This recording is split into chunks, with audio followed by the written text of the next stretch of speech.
छोड़ करके हिंदुस्तान से यहाँ चले जाइए। फिरंगी सरकार के पास कोई जवाब नहीं होता। कहते हैं नौजवान अगर कोई दूसरी इच्छा हो तो वह पूरा कर सकते हैं, तो कहते हैं कि मेरी जननी माँ के दर्शन मुझे एक बार करा दीजिए। भगत सिंह से मिलने के लिए भगत सिंह की माँ जेल के अंदर जाती है। वो देश का रणबांकुरा हंसते हंसते अपनी माँ से कहता है कि माँ, मुझे इस बात की गम नहीं, फिक्र नहीं, डर नहीं कि इन फिरंगियों के द्वारा मेरी फांसी का समय मुकर्रर कर दिया गया है।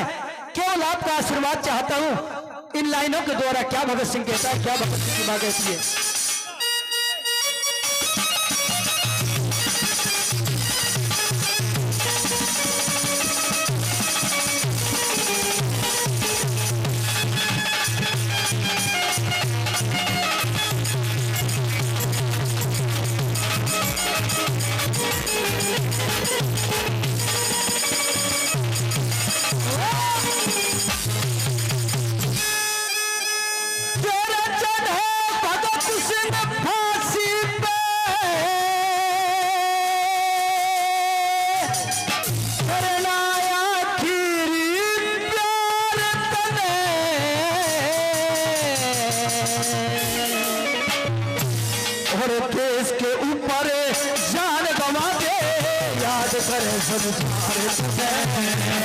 इसके ऊपर जान गवा दे, याद करे संसार।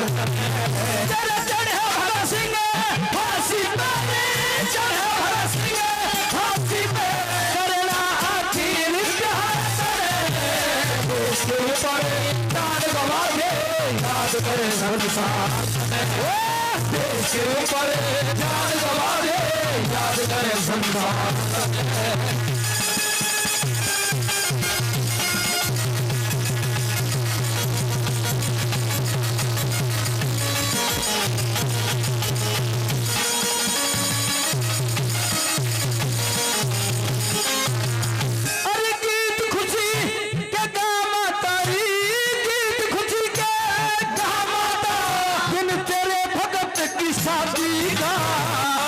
हमारे संसद के ऊपर जमा दिया आजादी का, हमारे संसद के ऊपर जमा दिया आजादी का। और मेरा बलिदान बनेगा कारागारों की बर्बादी का। सपना हो सहकार भगत सिंह राजगुरु और गांधी का। सपना हो राजगुरु और करतू से हलाल री माता, करतू से हलाल री माता। जो प्याई तुझी किधार जो ऋण होता माता का, वो किया आखिरी साथ है। जो ऋण होता माता का, वो किया आखिरी साथ। दोस्तों एक बार हाथ उठा करके शहीदों के लिए दोनों हाथ ऊपर कर ले, दोनों हाथ ऊपर कर ले। जोरदार तालियों से शहीदों को नमन करते हैं, जोरदार तालियों से। मैं वीडियो वालों से निवेदन कर रहा हूं, एक बार पीछे घुमाकर देखो वीरों की भूमि पे वीरों के लिए किस कदर ताली बजाई जा रही है, ये देख ले मीडिया वाले। बोलो भारत माता की, भारत माता की। चलिए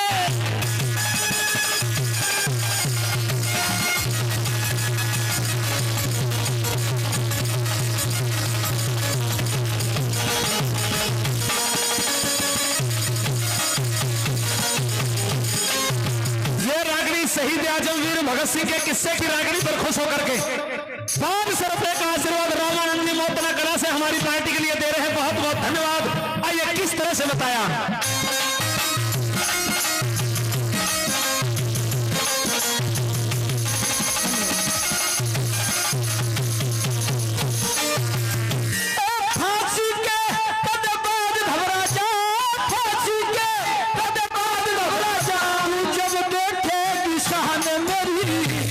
छाती पे पत्थर भर लूं, दे धीर बांध भगवान मेरी। छाती पे पत्थर भर लूं, दे धीर बांध भगवान मेरी। और एक फुट गर्दन बढ़ जाएगी, हाँ एक फुट गर्दन बढ़ जाएगी। या मुख से निकल जबान मेरी, मैं आंसू नहीं बहाऊं समझू, अमर हुई संतान मेरी आंसू नहीं बहाऊं समझू, अमर हुई संतान मेरी। और अगले जन्म में भी याद करेगा, अगले जन्म में भी याद करेगा, भगत सिंह सरदार बने। झांसी के गणबाग घबरा जा, जब देखेगी शाम समय। झांसी के गणबाग घबरा जा, जब देखेगी शाम समय।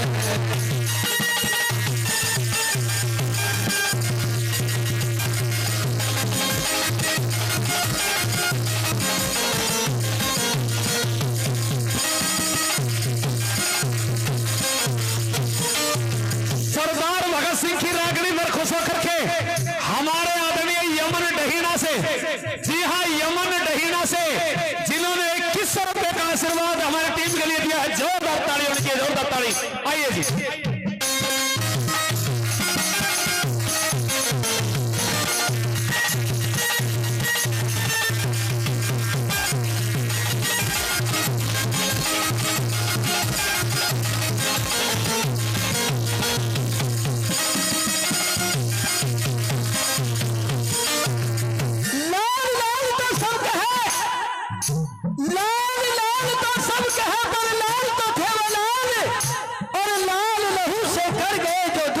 सरलाल, दुश्मन का सरलाल। आखिर में शहीद आजम भगत सिंह अपनी मां से कहते हैं कि माताश्री, अगर मां भारती का मैं सपूत हूं, सच्चा लाल हूं, आपका सच्चा बेटा हो, तो मेरी आपसे एक निवेदन है, जिस समय मेरे पार्थिव शरीर को मुख अग्नि दी जाए तो किसी भी हिंदवासी की आंखों में आंसू नहीं होने चाहिए। अगर किसी की आंखों में आंसू आ गए तो मेरी शहादत किसी काम की नहीं रहेगी माताश्री। और अगर हिंदुस्तानियों की आंखों में आंसू नहीं आए तो गौरी सरकार इन फिरंगियों के पैरों के नीचे से जमीन खिसक जाएगी। एक भगत सिंह के बाद लाखों भगत सिंह हिंदुस्तान के अंदर पैदा हो जाएंगे। कैसे आखिरी यंत्र के माध्यम से बता क्या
एक बार जोरदार ताली हो जाए साथियों, जोरदार ताली।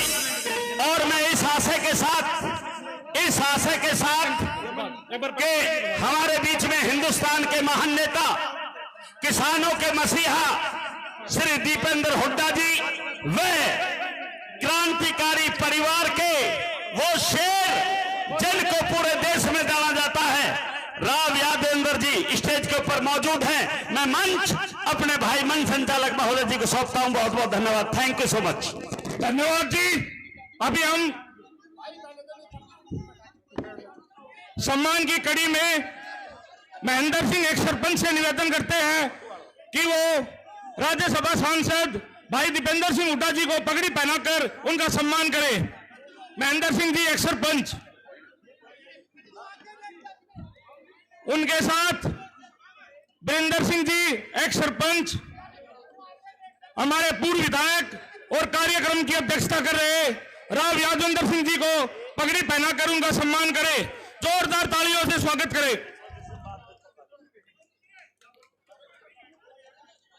मास्टर हुक्म सिंह जी से निवेदन है कि वो भी स्टेज पे आए और पूर्व सीपीएस महेंद्रगढ़ से विधायक रावदान सिंह जी का सम्मान करें पगड़ी के द्वारा। संदीप वाल्मीकि जी पूर्व मंत्री बावल एमएल रंगा जी का पगड़ी पहनाकर सम्मान करें। रोशन जी हाथी समाज की तरफ से पगड़ी पहनाकर राधेश्याम जी नारनौल से पूर्व विधायक उनका सम्मान करें। आप देखो समय की वो देखो, बोल दिया भाई, बोल दिया पर वो मास्टर हुकम सिंह जी पूर्व सीपीएस दान सिंह जी का सम्मान करें। जाओ बोल दिया भाई।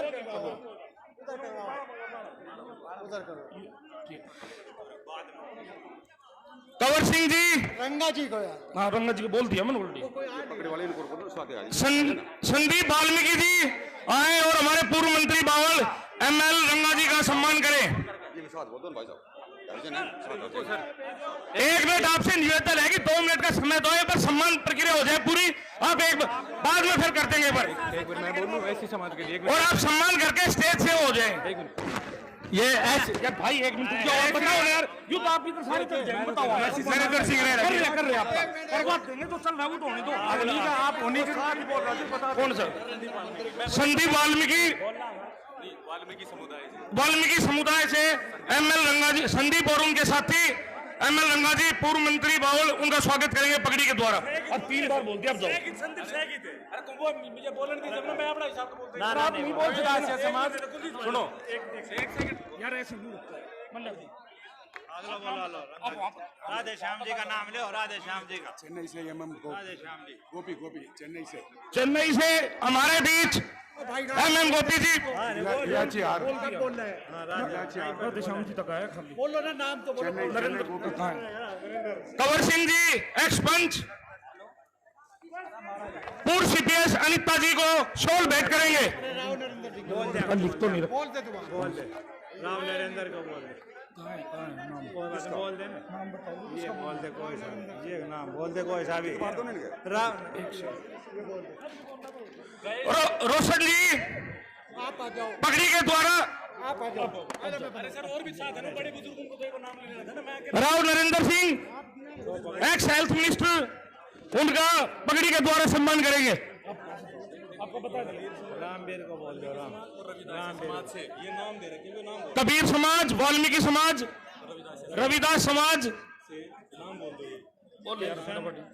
किशन प्रधान रतन सिंह सोलंकी, महेंद्र सोलंकी, नरेश सोलंकी, महावीर प्रताप, ओम प्रकाश हरद्वारी, रामपाल रामफल, फूल सिंह रामनिवास। जाओ बाप जाओ, आप मंच पे आके सम्मान करें।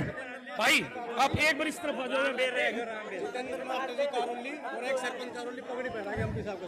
कौन? जितेंद्र मास्टर जी कारोली, जितेंद्र मास्टर जी कारोली और एक सरपंच कारोली एमपी साहब का पगड़ी के द्वारा स्वागत कर रहे हैं। रामवीर जी ने मैं रामवीर जी ने क्या मैं पढ़ा। हाँ बताओ।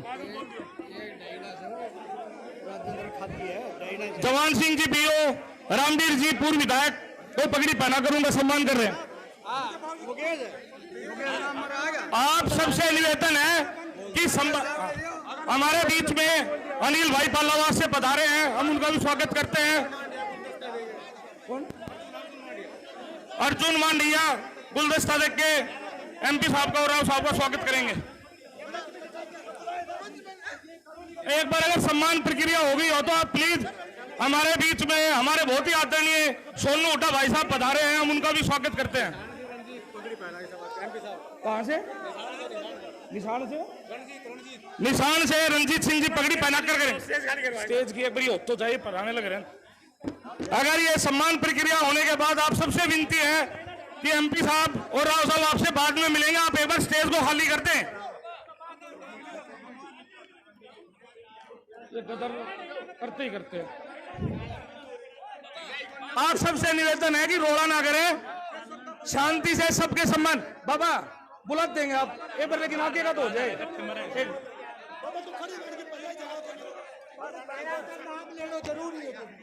बता दो। सूबेदार मेहर सिंह भागली, सूबेदार से मेहर सिंह भागली से पगड़ी पहनाकर सम्मान करेंगे। आप सबसे निवेदन है कि एक बार स्टेज को खाली कर दें। एक बार स्टेज खाली कर। अरे मैं बोल तो रहा हूँ भाई, नहीं मानते। नहीं नहीं, आप रुको, फिर दोबारा आपका शांत हो जाते हैं, मैं और फिर बोल दूंगा आपको। ठीक, आप रुको, बैठो, खुशी लो। और आप ये रास्ता खाली कर दो ताकि इनको उतरने दो भाई, जिनका हो जाए इनको उतरने दो, इनको उतारो। आप सबसे विनती है जो भी स्टेज पे खड़े हैं, सम्मान। आगे होगी क्या? होगी कितना हमने देखा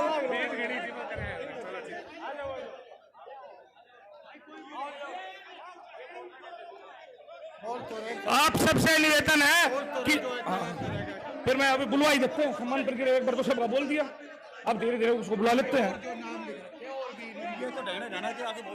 कौन सी और भी है क्या? बताओ बताओ। ये तो 1 घंटा लग जाएगा इसी के अंदर। नाम बोल देते, सम्मान की पगड़ी रख लो। जो समाज की पगड़ी लिखवाई थी अपनी बारी बारी पर ये करवा दो।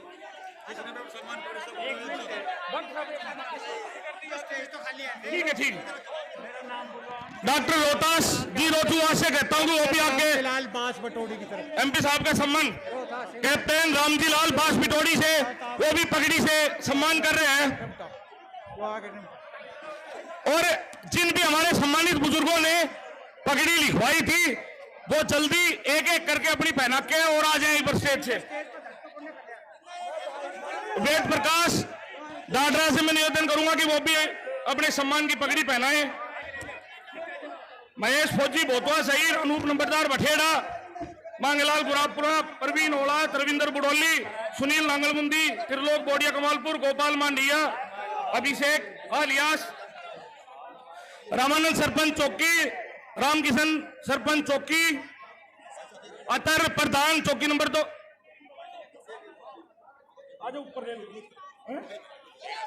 बाबा जिंदा यूथ क्लब एमपी साहब को पगड़ी पहनाकर सम्मानित करेंगे। डेविड मुंदी एंड कंपनी माला पे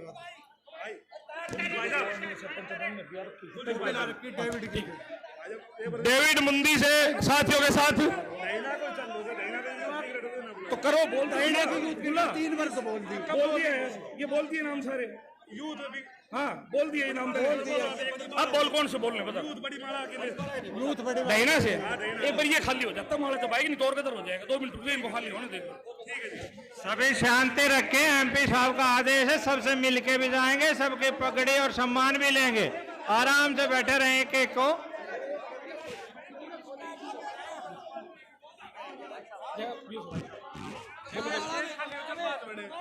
भाई एक बार इस पे स्टेज पे व्यवस्था मत करो।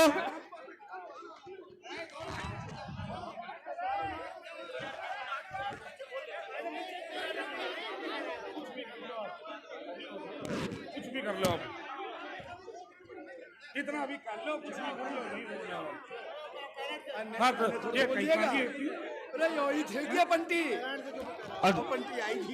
अरे यूथ की टीम एमपी साहब का और राव साहब का और आए हुए हमारे नेताओं का स्वागत करते हुए ना, नहीं ये अपनी नहीं।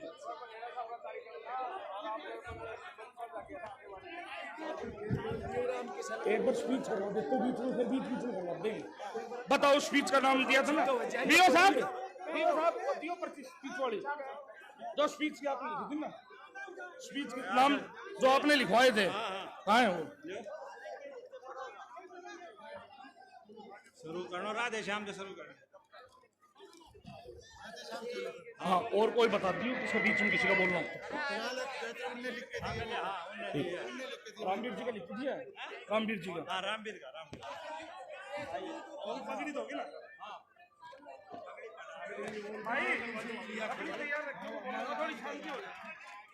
एक पर्ची आप हाथ में ले। साधु सरपंच नए गांव से एमपी साहब का मान सम्मान करेंगे पगड़ी से। हमारे बीच महेंद्र सरपंच नाहड़ से भी मौजूद है, वो भी सम्मान करेंगे एमपी साहब का।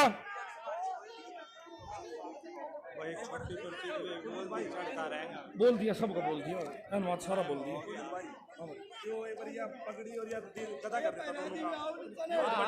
डैना की यूथ, डैना की यूथ बड़ी माला और गदा से एमपी साहब का और राव साहब का और आईवीएस सम्मानित। बोल दो फिर, सबको बोल दो, यूथ गदा और माला के साथ आ जाएगी। भाई एक सेकंड रुक जाओ, थोड़ी व्यवस्था रखो थोड़ी। कोई नहीं, आराम से बाबा, आराम से एक बार करते हो भाई, करते हो।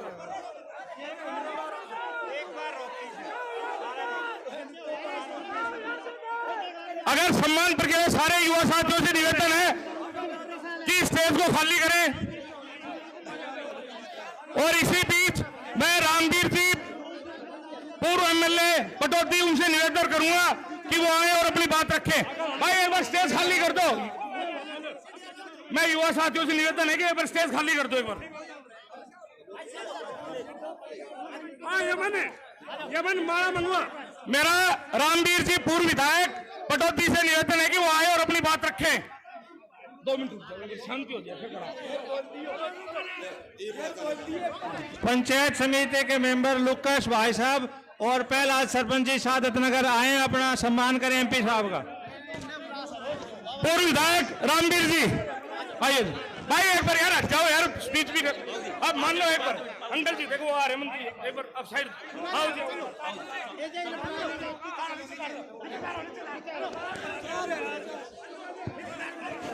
काम चलेगो। अरे घेरो का यार, आप उसको करो, आप उसको करो, करवा दिया।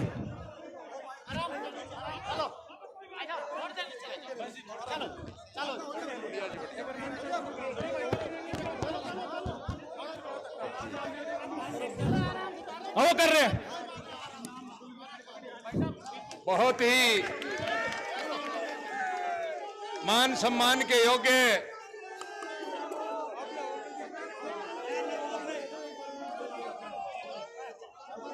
करोड़ों करोड़ों युवाओं के दिलों की धड़कन, आपके सबके प्रिय नेता भाई आ जाओ एक बार, आ जाओ। चौधरी दीपेंद्र जी हुड्डा,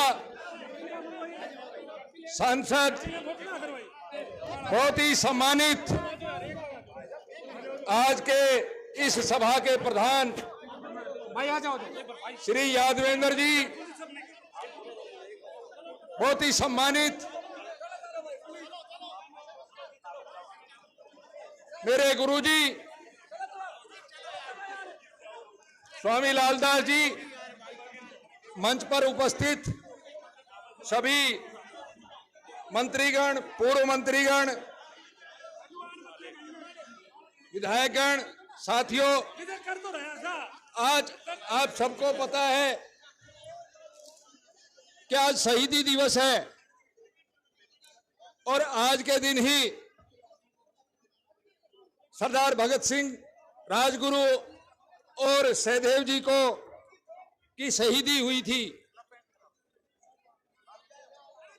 और इसी कड़ी में ये पावन धरती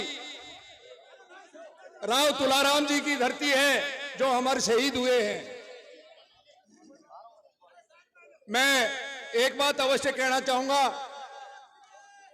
कि श्री दीपेंद्र जी हुड्डा आपके सुख दुख के साथी रहे हैं और 10 साल तक आपके क्षेत्र का प्रतिनिधित्व किया है। और मैं दावे के साथ कह सकता हूं और इस बात के लिए कोई गुंजाइश की बात नहीं है कि जितना विकास इस कौशली विधानसभा क्षेत्र में, इस अहिरवाल क्षेत्र में चौधरी दीपेंद्र जी ने करा है, कोई नहीं कर सकता।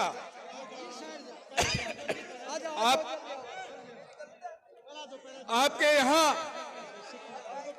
जैनाबाद डहीना के अंदर इंजीनियरिंग कॉलेज खोला गया, ये बहुत बड़े विकास की बात है। मैं आप लोगों से यही अपील करता हूं कि चौधरी दीपेंद्र जी हुड्डा आपके सुख दुख के साथी रहे, विकास में इनका कोई तोड़ नहीं है।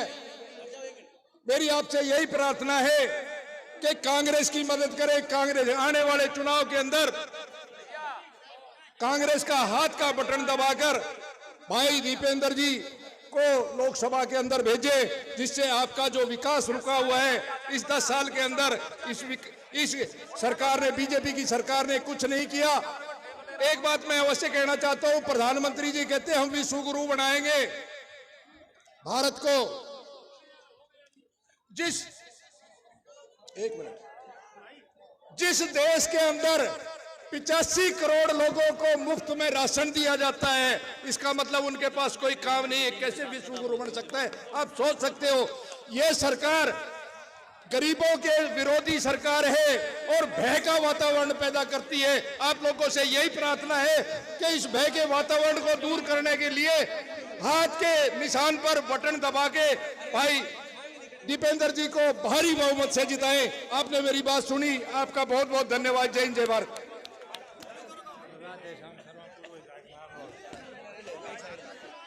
अभी यमन अपने साथियों के साथ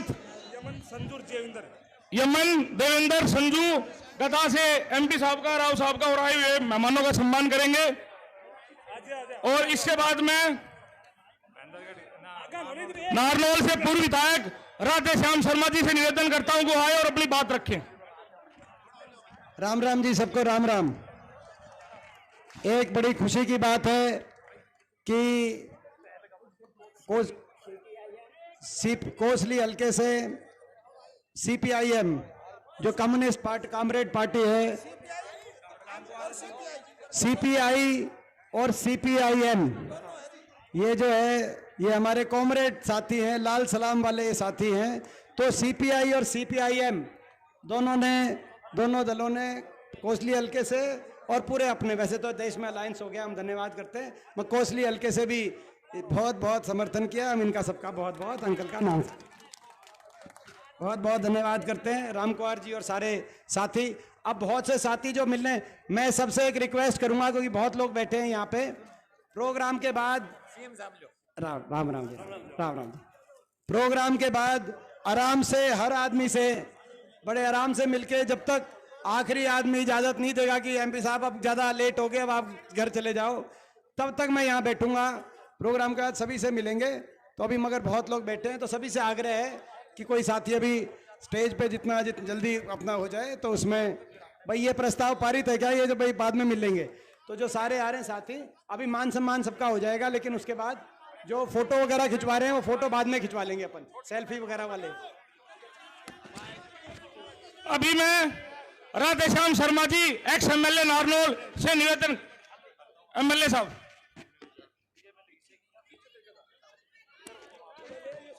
माइक को ऑन करना, उस वाले को। कहाँ है भाई? कोई फायदा नहीं है।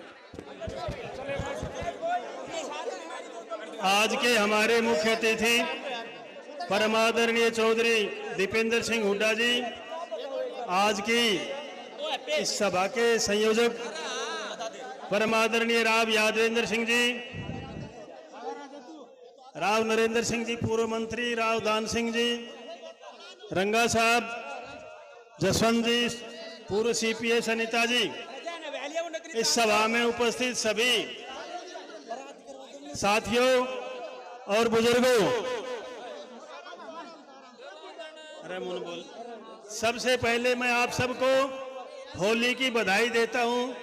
कल होली का त्योहार है और उसके बाद मैं आप सबको बधाई देता हूं कि आप इतनी बड़ी संख्या में आए हैं। इसका मतलब ये है कि आपके नेता राव यादवेंद्र सिंह जी और चौधरी दीपेंद्र सिंह हुड्डा से बेहद प्यार है आपका।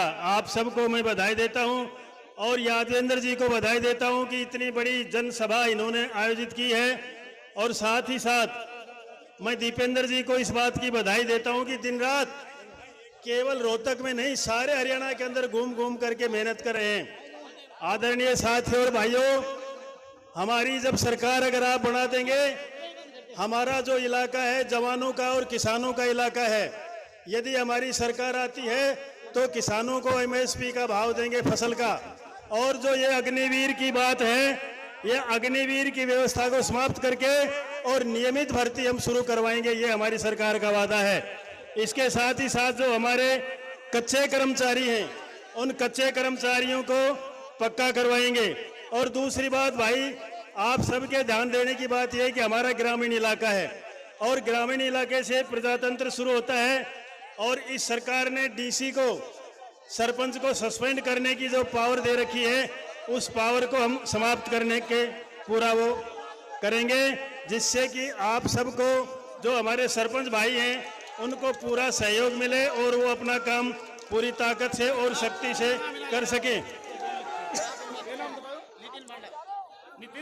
और इसके साथ ही साथ मैं आपको एक बात बताना चाहता हूं, आप सब भाई लगे हुए हैं ज्यादा ताकत से।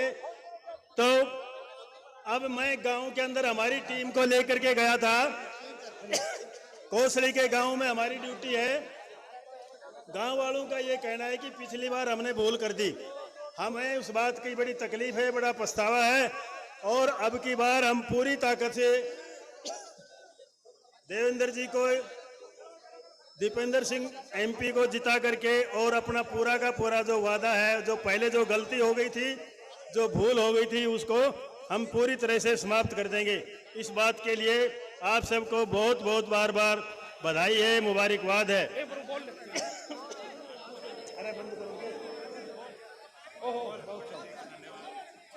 वो बोल तो ले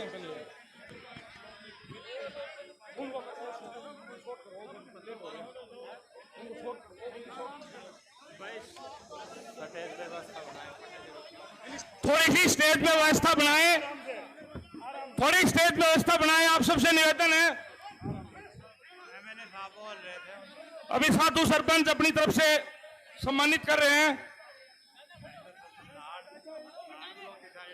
अब नाहड़ ब्लॉक से, नाहड़ ब्लॉक के प्रधान महेंद्र सरपंच, महिपाल सरपंच, रणबीर सरपंच और हमारे आशीष प्रजापति और नवल सरपंच टूमना, नठेड़ा सरपंच, मनोज, ये सारे सरपंच एसोसिएशन अनाउंसमेंट करते साहब की, मतलब दीपेंद्र साहब की अभी, अरे रुक जाओ यार, रुक जाओ एक बार। अभी मेरा बहन अनिता यादव पूर्व सीपीएस से निवेदन है कि वो आए और अपनी बात रखें। बहन अनिता यादव जी,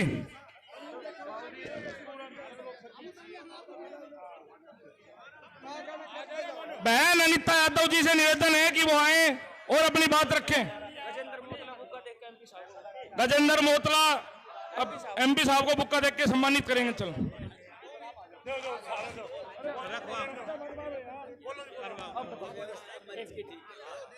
अब क्या बताएं जी, कदर एमपी साहब जहाँ रहते हैं, कदर फंड रखते हैं। सम्मानित बुजुर्गों, नौजवान साथियों, आप सबसे पहला एक निवेदन है कि जब तक मंच के ऊपर व्यवस्था ठीक नहीं होगी, तब तक जितने भी हमारे यहाँ दर्शक बैठे हैं, जितने हमारे साथी, जितने बुजुर्ग नौजवान भाई और बहन यहाँ पर विराजमान हैं, वो आपके इस कार्यक्रम को नहीं मजा ले सकते। इसलिए सबसे पहले तो जो मंच पे है, इनसे मेरा निवेदन है कि सम्मान का कार्य बहुत हो चुका, अब आप थोड़ा शांति से इस कार्यक्रम को आगे चलने दें, यही मेरा निवेदन है। दूसरा निवेदन ये है, मैं मानता हूं कि बड़ा गर्मी का समय हो गया है, लेकिन सभा की गरिमा तभी तक रहती है जब तक आप आखिरी क्षण तक अपने नेता को सुनकर नहीं जाते। मुझे पूरा भरोसा है कि आप सारे सुन करके जाएंगे। हो रहा है भाई, एक तो आप लोगों से निवेदन है, जो आगे खड़े देखो महिलाएं परेशान हो रही है। मनोज सरपंच गुड़ियानी भी एमपी साहब को सम्मानित करेंगे। तो सुनेगा जब तो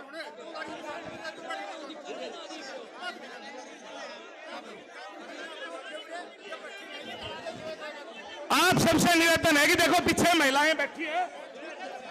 अरे यार आप सुनो, इनको कर रहे हैं, आप इधर की इधर बैठ जाओ। कर रहे हैं आप बैठो सही। देखो पीछे महिलाएं परेशान हो रही है, आपसे विनती है मेरी, आप बैठ जाओ प्लीज। भाई स्टेज पे सबसे निवेदन है कि स्टेज को खाली कर दो।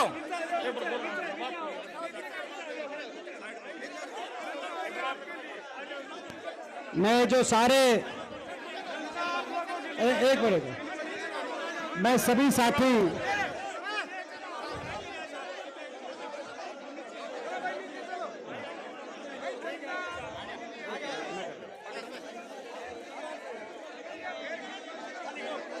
जो सभी एक बार जो सभी साथी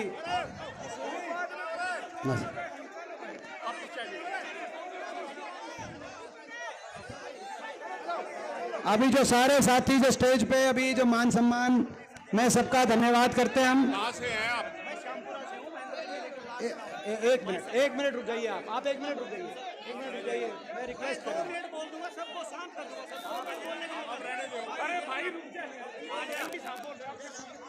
सभी साथी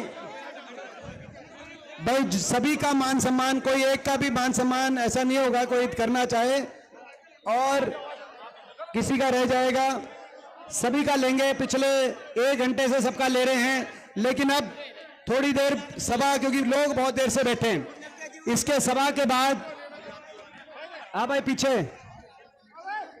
यहाँ पे, हाँ भाई सुनो भाई, सभी सुनो। अभी मतलब आधे घंटे की सभा के बाद, एक बार सुन लो भाई, आधे घंटे की सभा के बाद अपनी अपनी बात रखने के बाद एक एक साथी का मान सम्मान, एक एक साथी के साथ फोटो, एक एक साथी के साथ सेल्फी। अगर कोई ये भी दिखा कि भाई कोई बिना फोटो कोई सेल्फी के जा रहा है तो भाग के उसको भाग के उसके गले लगा के उसके साथ भी सेल्फी खिंचवाएंगे, किसी को नहीं छोड़ेंगे। सारे अपने साथी हैं, थोड़ा सा संयम और सब्र का जो है, ताकि केवल आधे घंटे के लिए सभा चलाने के बाद जो, क्योंकि 1 घंटे में सबका मान सम्मान अभी क्रम, बहुत से साथी है जो मान सम्मान करना चाहते हैं, हम सबका सर आंखों पे, लेकिन केवल आधे घंटे का समय मांग रहे हैं। मैं आप सबसे पूछना चाहता हूं भाई, आधा घंटा ये सभा चला लें भाई, अगर आप एक बार हाथ खड़ा करके बताओ इसमें आप खुश हो तो भाई ये आधा घंटा सभा। हाँ भाई सुनो, ये सभी ने जो हाथ खड़े करे हैं ना, सभी ने, ये हजारों की पब्लिक जो हाथ खड़े जो सबने करे हैं, इन्होंने कहा आधे घंटे तक को ये अभी रोक दें और सभा चलाए। इसमें जो अपना साथी है वो आधे घंटे के बाद मान सम्मान करेगा, हम सबका मान सम्मान लेंगे, किसी एक का भी मान सम्मान यहाँ पे वंचित नहीं रहेगा। केवल आधे घंटे की बात है, आधे घंटे तक सबका सहयोग मांगते हुए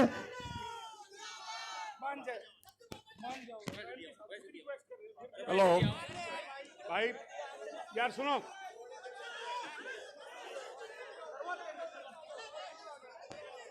आप सब से भाइयों से निवेदन है कि स्टेज की अव्यवस्था हो रही है, अभी थोड़ी देर कोई भी ऊपर स्टेज पे नहीं आए, ना फूल चढ़ाने के लिए ना पगड़ी चढ़ाने के लिए, वो बाद में कर लेंगे। अभी जो आए हुए हैं आपके यहाँ पर, उनकी आवाज़ तो सुन लो, उनकी बातें तो सुन लो, वरना यहाँ पर स्टेज के ऊपर सारे चढ़े आ रहे हैं आप लोग, अच्छा नहीं लग रहा, ना आपको लग रहा होगा और जो बैठे हुए हैं शांति से उनको भी ठीक नहीं लग रहा, क्योंकि वो भी सुनने के लिए आए हैं। तो आपसे प्रार्थना है थोड़ी देर के लिए कोई भी स्टेज पे नहीं आए। धन्यवाद। मैं उम्मीद करता हूं कि एमपी साहब की जो एक इच्छा है उसको तो पूरा कर दो कि सब शांति से बैठो, सबसे मिलकर जाएंगे। अब मैं बहन अनीता यादव जी से अनुरोध करता हूं कि वो अपने विचार रखें। बहन अनीता जी, बोलना है 2 मिनट बहन जी, और क्या ले जा बबरे रही बात करने साहब ने बोल दिया। आज की जन आक्रोश रैली के मुख्य अतिथि हम सब के जाने पहचाने आपके प्रत्याशी आदरणीय चौधरी, हाँ पता है, चौधरी दीपेंद्र सिंह हुड्डा जी, आज की जन आक्रोश रैली के संयोजक राजा राव तुलाराम जी के वंशज, हरियाणा प्रदेश के पूर्व मुख्यमंत्री स्वर्गीय श्री राव वीरेंद्र सिंह जी के पुत्र चौधरी भूपेंद्र सिंह हुड्डा जी की वजारत में 2 बार विधायक रहे कोसली के विधायक राव यादवेंद्र जी,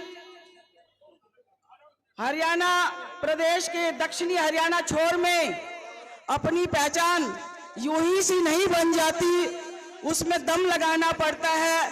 स्वच्छ छवि के धनी और प्रखर रणनीति के धनी दक्षिणी हरियाणा के एकमात्र विधायक राव दान सिंह जी, हरियाणा के पूर्व स्वास्थ्य मंत्री राव नरेंद्र सिंह जी, श्री राधेश्याम शर्मा जी, श्री रामवीर जी, श्री डॉक्टर मुनीलाल रंगा जी और मंच पर विराजमान सभी कांग्रेस पार्टी के पदाधिकारीगण, सम्मानित मंच पर हमारी बहन नीलम जी और मेरे पितातुल्य बुजुर्गों, भाइयों, माताओं, बहनों, सबसे पहले मेरे पैतृक गांव दहीना कवाली में आप सब पहुंचे हैं।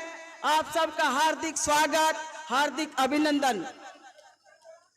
भाइयों और बहनों, होली की पूर्व संध्या पर आप सबको हार्दिक शुभकामनाएं। आज जन आक्रोश रैली के आयोजक राव यादवेंद्र सिंह जी ने जिस मकसद से आपको बुलाया है, आप समझते हैं कि लोकतंत्र की परीक्षा केवल मात्र 60 दिन की रह गई है और उसमें आपको इस मकसद से बुलाया है कि चौधरी दीपेंद्र सिंह हुड्डा जी हमारे बीच में 3 बार लोकसभा के पार्लियामेंट मेंबर रहे और एक बार अब दुर्भाग्य से राज्यसभा के सांसद हैं। भाइयों, बुजुर्गों, मैं आपको बधाई देना चाहती हूं कि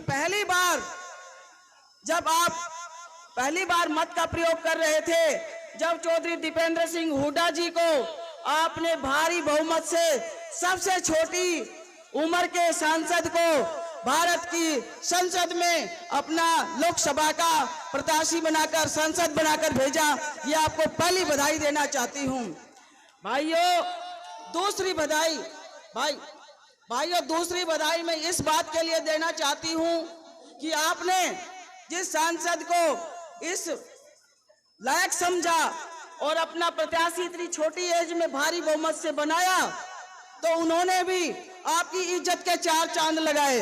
उन्होंने पार्लियामेंट में आपकी बात को चौधरी दीपेंद्र सिंह हुड्डा ने बड़े प्रखर रूप से रखा।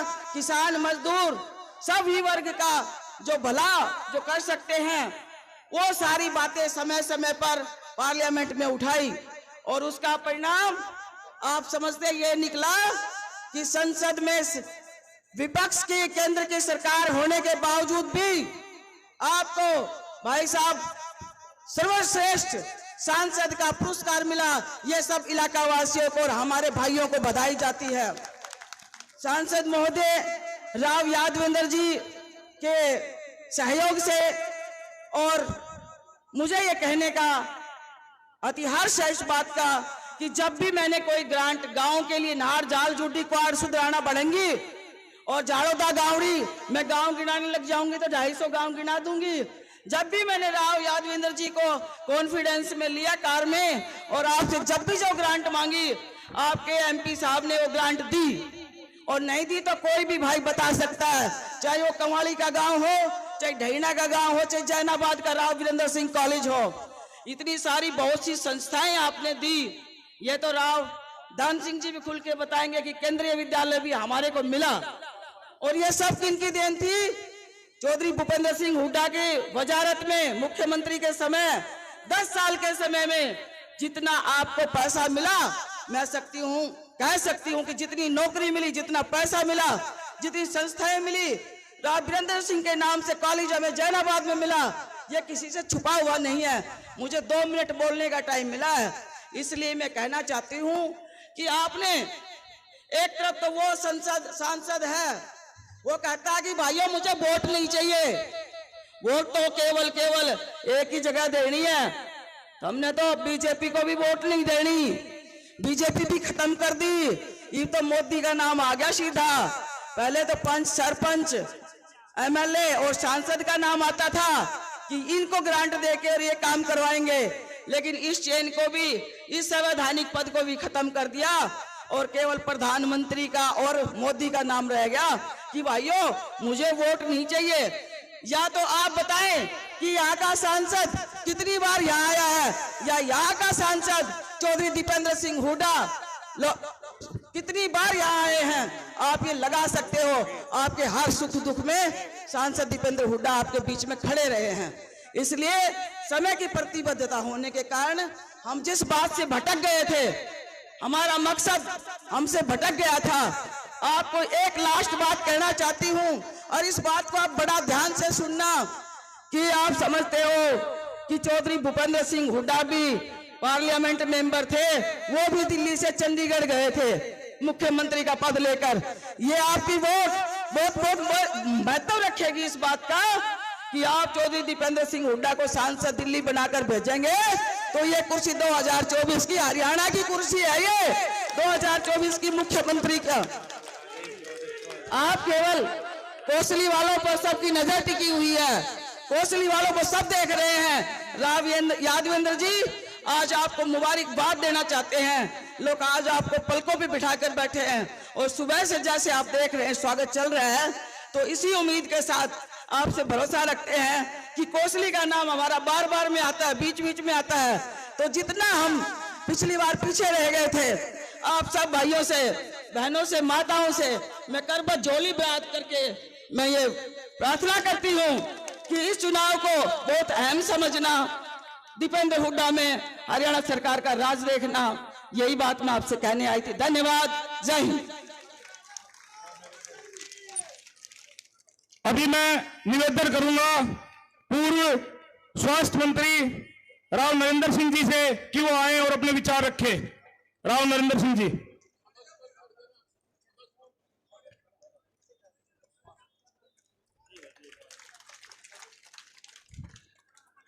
बहुत ही आदर के योग्य आज के कार्यक्रम के मुख्य अतिथि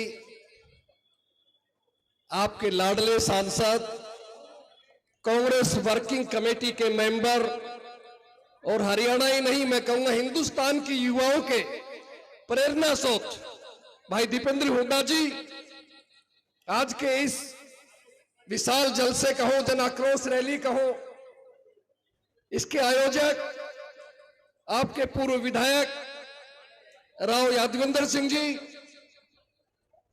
हमारे जिले से विधायक राव दान सिंह जी, सम्मानित मंच, दहिना और आसपास कोसली विधानसभा से आए हुए सम्मानित बुजुर्गों, माताओं, बहनों, नौजवान साथियों, पत्रकारों, छायाकार बंधुओं,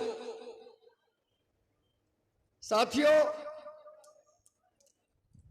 आज आप सब लोग जो आए हैं, आप जानते हैं आने वाली 25 मई के दिन देश की सबसे बड़ी पंचायत का फैसला आप लोगों को करना है।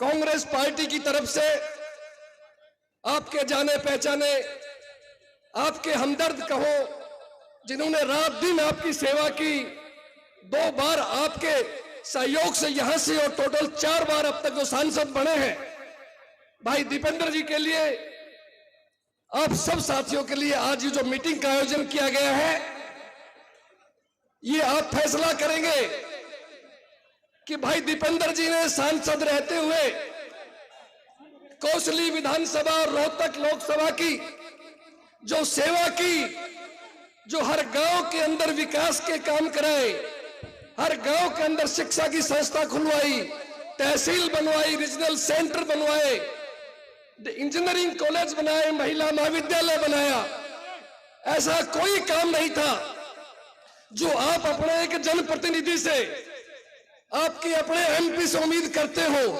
वो काम दीपेंद्र जी ने नहीं किया हो।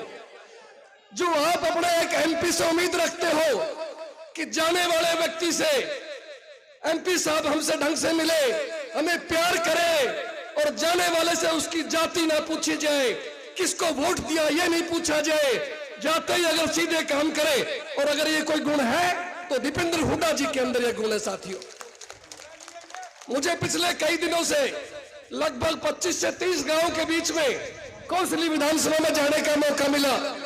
सही मानना, इस इलाके के लोग, हमारे गांव के लोग अपने मन से, आत्मा से बहुत दुखी हैं कि हम लोगों से बहुत बड़ी भूल हुई कि भाई दीपेंद्र जी जैसे इंसान को हम लोकसभा में कामयाब नहीं कर पाए।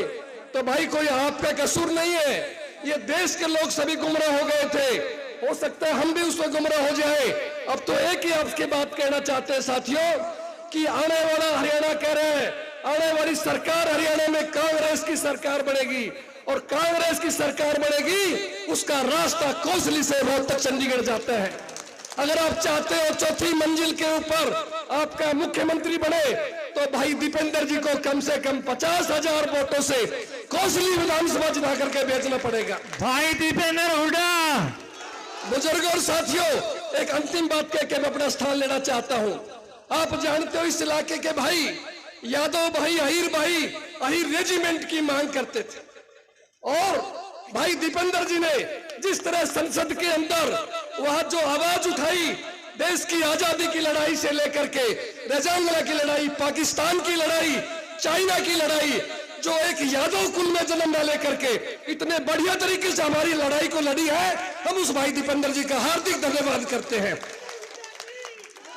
मैं इन्हीं शब्दों के साथ आप सबका जो आज समय निकाल करके आए हो, आप सबका धन्यवाद करता हूं। भाई यादवेंद्र जी और उनकी सारी टीम का बहुत बहुत बधाई देता हूं और एमपी साहब को आने वाले लोकसभा चुनाव के लिए एडवांस में बधाई देते हैं। आप सबको बहुत बहुत मुबारक। धन्यवाद।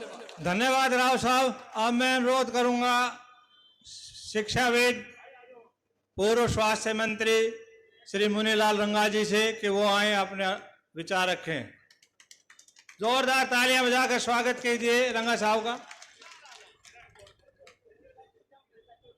आज की जन आक्रोश रैली में हम सब के मुख्य अतिथि आदरणीय चौधरी दीपेंद्र सिंह हुड्डा जी जन आक्रोश रैली की अध्यक्षता कर रहे, हम सब के सुख दुख के साथी, इस इलाके का गौरव राव यादवेंद्र जी, पूर्व विधायक हमारे राव दान सिंह जी, राव नरेंद्र जी शर्मा जी, श्री रामवीर जी, बहन अनीता जी, सभी पूर्व विधायकगण, हमारे बीच में चेयरमैन पावर से आए हुए वीरेंद्र जी, भाई दिनेश जी और कोसली और आसपास के आए हुए सम्मानित बुजुर्गों, माताओं, बहनों, पत्रकार साथियों, आज सबसे पहले आज शहीदी दिवस है। ये इलाका वीरों की भूमि है, शहीदों की भूमि है, शहादत की भूमि है, इसलिए आज भगत सिंह जी की शहीदी दिवस है। इसलिए मेरे साथ एक बार कहें कि शहीद भगत सिंह अमर रहे, शहीद भगत सिंह अमर रहे, राजगुरु सुखदेव अमर रहे, राजगुरु सुखदेव अमर रहे। धन्यवाद। आज इतनी जनता आपको सुनने के लिए आई है। सबसे पहले मैं राव यादवेंद्र जी को बधाई देता हूं और आप सबको बधाई देता हूं। इतनी संख्या में आप चहेते कांग्रेस पार्टी के और आज भारतीय जनता पार्टी से पूरा देश दुखी है। यदि आप पूरे देश से अत्याचारों से छुटकारा पाना चाहते हो, यदि आप भ्रष्टाचार से छुटकारा पाना चाहते हो, यदि आप महंगाई से छुटकारा पाना चाहते हो, यदि आप ओल्ड पेंशन स्कीम लागू करना चाहते हो, यदि आप चाहते हो कि गैस का सिलेंडर 500 रुपए में मिले, यदि आप भाईचारा को चाहते हो, यदि आप चाहते हो कि इलाका में सुख का चैन हो, भाईचारा बना रहे, तो एक ही बात है, इस इलाके की शान हमारे सुख दुख के साथी भाई दीपेंद्र सिंह हुड्डा जी, जो आप सबके चाहते हैं, 24 घंटे का आपके लिए काम करते हैं, उस व्यक्तित्व को अधिक से अधिक वोटों से यहाँ से कामयाब करके सांसद बना के भेजे। ये डहीरा का रास्ता चंडीगढ़ जाता है, यहाँ से सांसद के बाद आपका मुख्यमंत्री होगा और जो आप मांग कर रहे हैं भ्रष्टाचार भी खत्म होगा, ईडी का दुरुपयोग खत्म होगा, इनकम टैक्स का दुरुपयोग खत्म होगा, महंगाई खत्म होगी, बेरोजगारी खत्म होगी। इनकी चाबी आपके हाथ में, जनता के हाथ में। आप यहां से मिलकर के पूरे हरियाणा में जो जहां का रिश्तेदार है, भाईचारा है, कांग्रेस पार्टी को जिता करके भेजे और आने वाले समय में बता दे कि भारतीय जनता पार्टी जा रही है, चौधरी भूपेंद्र हुड्डा की सरकार आ रही है, चौधरी भूपेंद्र हुड्डा की सरकार आ रही है। ये आप संदेश दे दें यहां से। जब एमपी साहब भारी मतों से जीत करके जाएंगे, चंडीगढ़ की रास्ता खाली हो जाएगा, भारतीय जनता पार्टी के लोग अपने घरों में बिलों में चले जाएंगे, आपका रास्ता साफ हो जाएगा। ज्यादा समय न लेते हुए मैं आपसे यही निवेदन करूंगा, हम भी हर गांव में आएंगे, राव साहब भी आएंगे और कांग्रेस पार्टी को हम संकल्प लेकर के जाएं, मजबूत बनाएंगे। विधानसभा में भी, लोकसभा में भी कांग्रेस पार्टी की विजय होगी, हिंदुस्तान में कांग्रेस पार्टी का राज होगा। बहुत बहुत धन्यवाद आपका। अभी मैं वर्तमान विधायक महेंद्रगढ़ से पूर्व सीपीएस राव दान सिंह जी से निवेदन करूंगा कि वो आए और अपने विचार रखें। राव दान सिंह जी।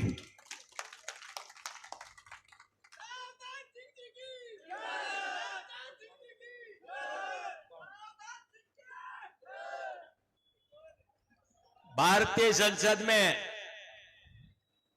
हरियाणा से एकमात्र लोकप्रिय सांसद, युवा हृदय सम्राट, इस इलाके की जान और आप सबकी पहचान, सादगी और शालीनता और कुशल व्यवहार के मालिक आपके सांसद, हमारे सांसद भाई दीपेंद्र जी। साथ में आज के इस कार्यक्रम की अध्यक्षता कर रहे हमारे बड़े भाई राव यादवेंद्र जी, हमारे सीनियर साथी भाई राव नरेंद्र जी, एमएल रंगा साहब, रामवीर जी, आदरणीय पंडित राधेश्याम जी, बहन अनिता यादव जी, वेद प्रकाश विद्रोही जी, भाई अनिल जी, डॉक्टर अनिल जी, हमारी बहन नीलम जी, साधु जी और मंचासीन सभी सम्मानित साथीगण, यहाँ पर उपस्थित सभी पंचित, सरपंच, नंबरदार साहिबान, आदरणीय मेरी माताओं, बहनों, नौजवान साथियों, पत्रकार बंधुओं और छायाकार बंधुओं, सर्वप्रथम तो मैं आप सबको होली के इस पावन पर्व की पूर्व संध्या पर बधाई देता हूं और भगवान से प्रार्थना करता हूं कि आपके जीवन के अंदर हर रोज रंगों के भरा हुआ ये दिन आपके सामने आए। साथ ही आज आपने जिस दिन का चयन किया है वो दिन है शहादत के उन शहीदों का जिन्होंने इस देश की जंग आजादी के अंदर अपने प्राणों की आहुति दे करके, अपने प्राण न्यौछावर करके खून से देश की आजादी का इतिहास लिखा। उनको नमन करते हुए आप सबका धन्यवाद करता हूं कि सारे कार्यक्रमों की व्यस्तता को छोड़ करके आपने यहां पहुंच करके सब लोगों का मान सम्मान किया और सबसे बड़ा मान सम्मान आपके लोकप्रिय सांसद का किया।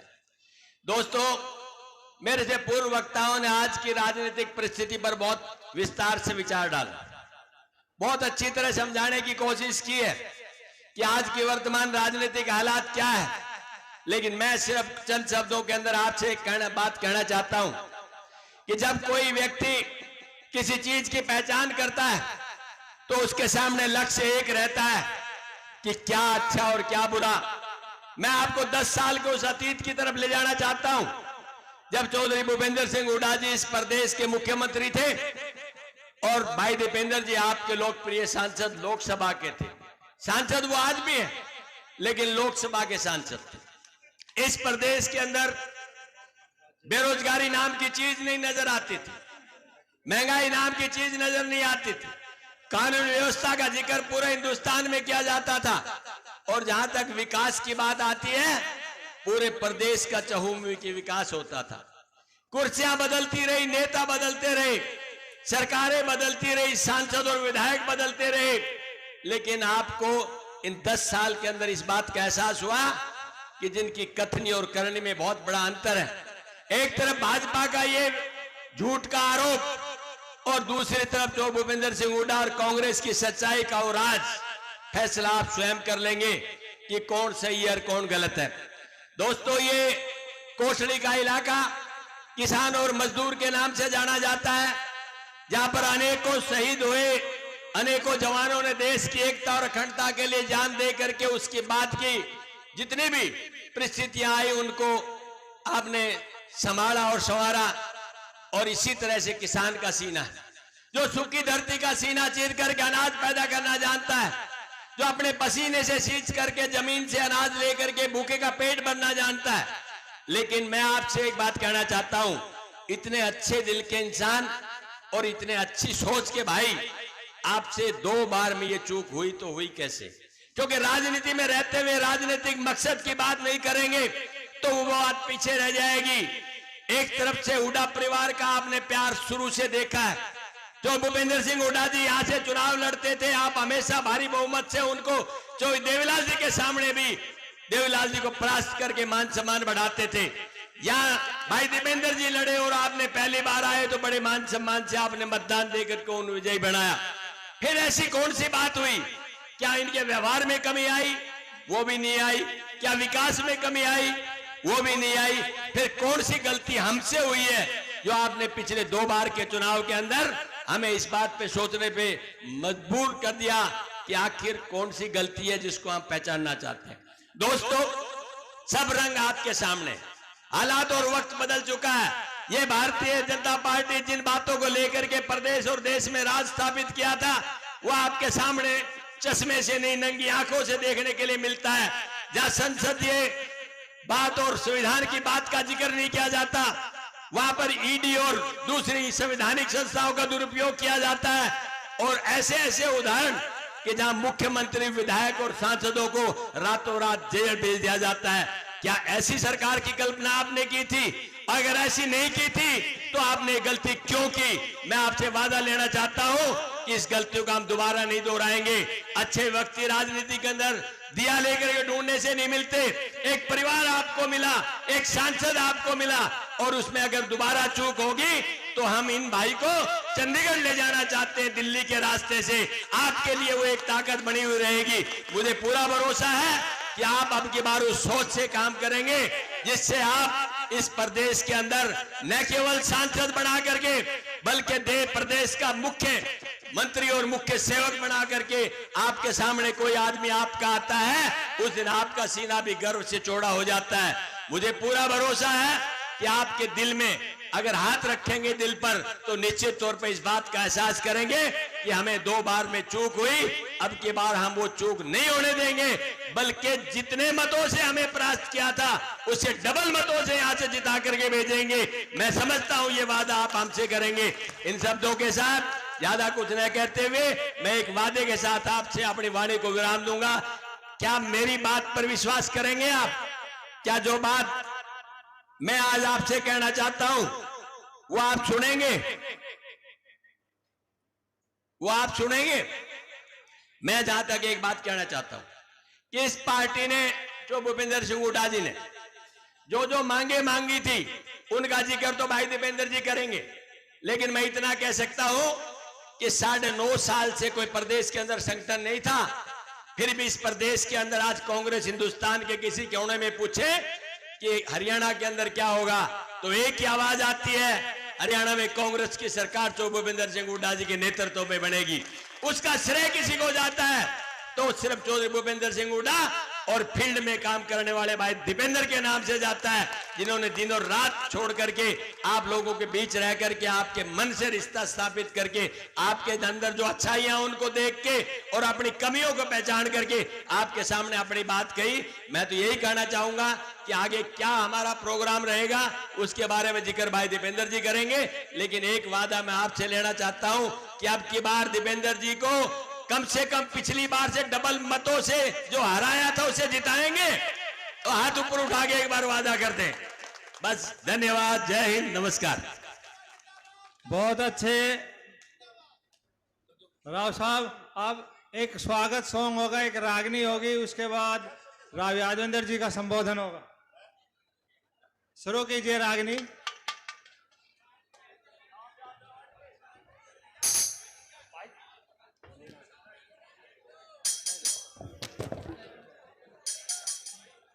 हेलो हेलो, आइए।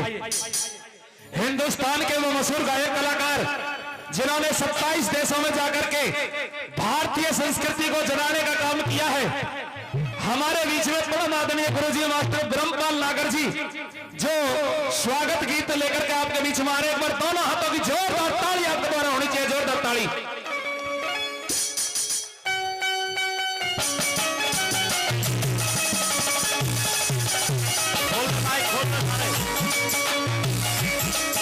हेलो,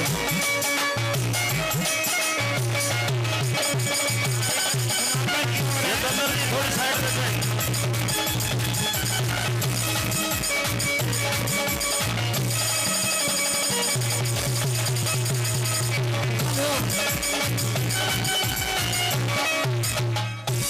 ये सॉन्ग एमपी साहब के स्पीच के बाद आप चलाना। सभी माताओं, बहनों और बुजुर्गों से निवेदन है कि अभी 2 ही मुख्य वक्ता हैं, राव यादवेंद्र सिंह जी और चौधरी दीपेंद्र सिंह हुड्डा जी। तो आप थोड़ी देर, इतनी देर से आपने समय दिया है, थोड़ी देर और शांति का दान दे। अब मैं इस कार्यक्रम की जनसभा की अध्यक्षता कर रहे कोसली से 2 बार के पूर्व विधायक राव यादवेंद्र सिंह जी से निवेदन करूंगा कि वो आए और अपने विचार रखें। राव यादवेंद्र सिंह जी। ले भाई,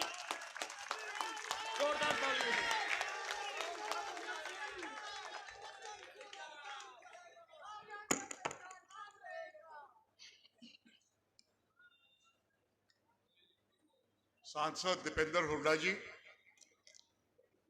समस्त जितने भी लीडर बैठे हैं जो इन्होंने कष्ट करा यहां पर आने के लिए, समस्त मंच, शुरुआत में ही मैं आप लोगों का धन्यवाद करना चाहता हूं। ऐसी रैली विपक्ष की राजनीति में करना कोई आसान काम नहीं है, और अकेला मैंने आपके ऊपर विश्वास करा था, आपसे विनती करी थी कि भैया मेरी मूंछ पैंच रहने देना, साफ मत करवा देना।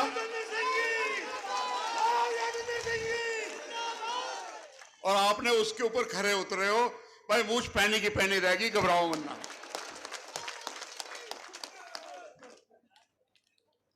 देखिए, आप सब जानते हैं कोसली के निवासी कि मेरी ज्यादा बोलने की आदत तो है नहीं, पर आज थोड़ी कोशिश करूंगा थोड़ा लंबा खींचने के लिए।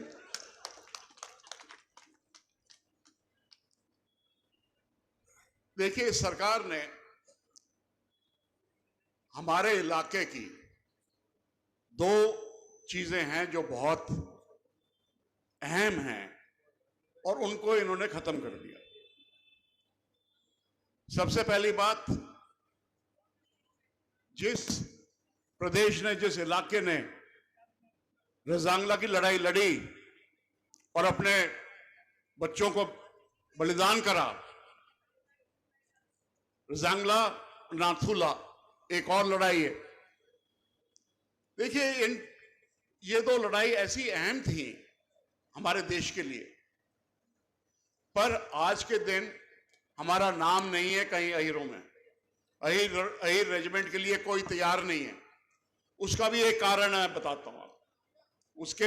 उसके लड़ाई लड़नी पड़ेगी उस चीज के लिए, क्यों 1857 के बाद जो आखिरी आजादी की लड़ाई थी वो हमारे इस इलाके ने लड़ी थी।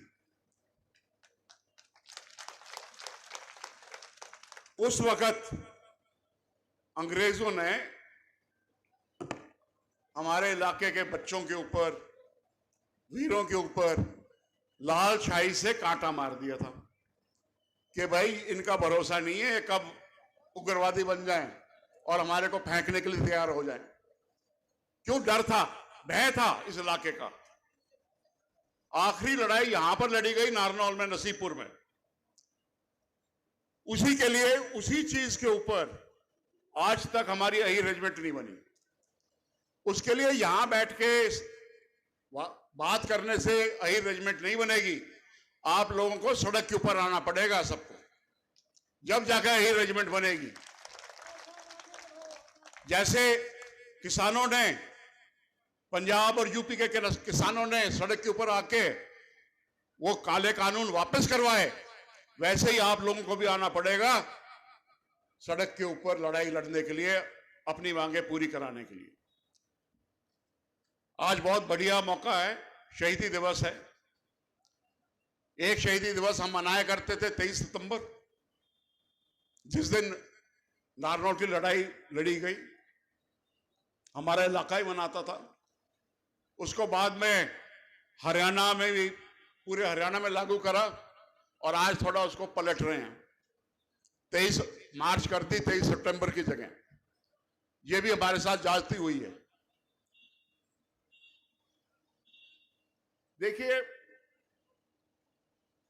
ये जो शख्स बैठा है जिसके पीछे, जिसके लिए मैंने ये आप सबसे विनती करके हाथ जोड़ के जलसा कराया, आपने 2 दफा हराया, पर अगला फिर भी आता जाता रहा। कभी रूस के नहीं बैठा। और जिस आदमी को तुमने पिछले 5 साल से जिता रखा है और सांसद बना के भेजा है, सच सच बताओ आप में से कितने लोगों ने अगले की शक्ल देखी है? अगर आपका धन्यवाद करने भी आया अगला, तो ऐसे शख्स का आप क्या करोगे? इसको आप फिर जिताओगे क्या, या उस आदमी को जिताओगे जिसने 10 साल लगातार हल्के में काम करा, इस इलाके में काम करा, और हारने के बावजूद आपके बीच में हर हफ्ते तीसरे दिन आते रहे?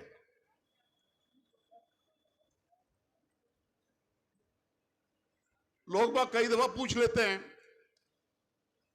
कि भाई बीजेपी में चले गए, तुम क्यों नहीं गए? इसलिए नहीं गया मैं जा सकता था, मेरे पास भी ऑफर आया था, बहुत पहले आया था, 14 मई आ गया था। इसलिए नहीं गया कि ये परिवार दीपेंद्र हुड्डा और भूपेंद्र हुड्डा ने जो मैंने चीज मांगी अपने इलाके के लिए, चाहे वो इंजीनियरिंग कॉलेज था, चाहे लूला हीर की लड़कियों के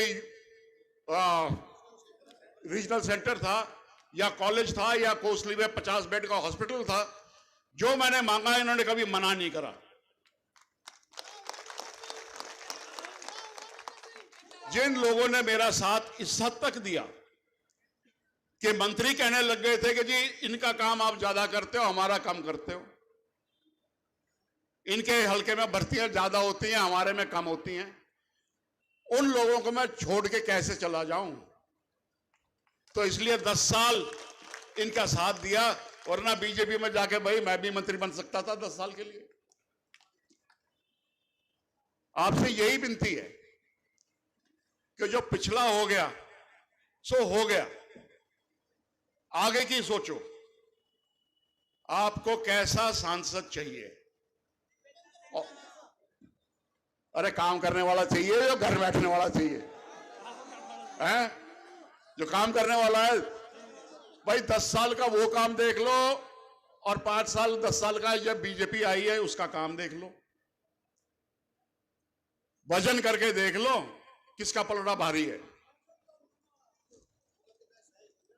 और हवा पलटती जा रही है। हरियाणा में कांग्रेस पार्टी आएगी, कांग्रेस पार्टी आएगी तो चौधरी भूपेंद्र सिंह हुड्डा मुख्यमंत्री बनेंगे। और भाई जैसे हम दोनों की जोड़ी ने 10 साल आपके बीच में काम करके दिखाया, तो भाई दोबारा यही जोड़ी आपका काम साथ देगी, काम करेगी जैसे पहले करा था। आप इतनी भारी संख्या में आए, लावनी का टाइम है, काम छोड़ के फिर भी आप लोग पहुंचे यहां पर। और भाई एक बात और बता दूं, मेरे को धौली टांट देखने की तो बहुत आदत है, पर काली टांटें बहुत दिख रही है मेरे को। तो भाई जब जवान साथ हो जाता है ना, तो पार ही पार है। फिर आपने बड़ी शांति से मेरी बात सुनी। दोबारा कहता हूं कि आप आए, इस रैली को इतना महत्व दिया, संख्या में आए, उसके लिए आप सबका बहुत बहुत धन्यवाद। जय हिंद।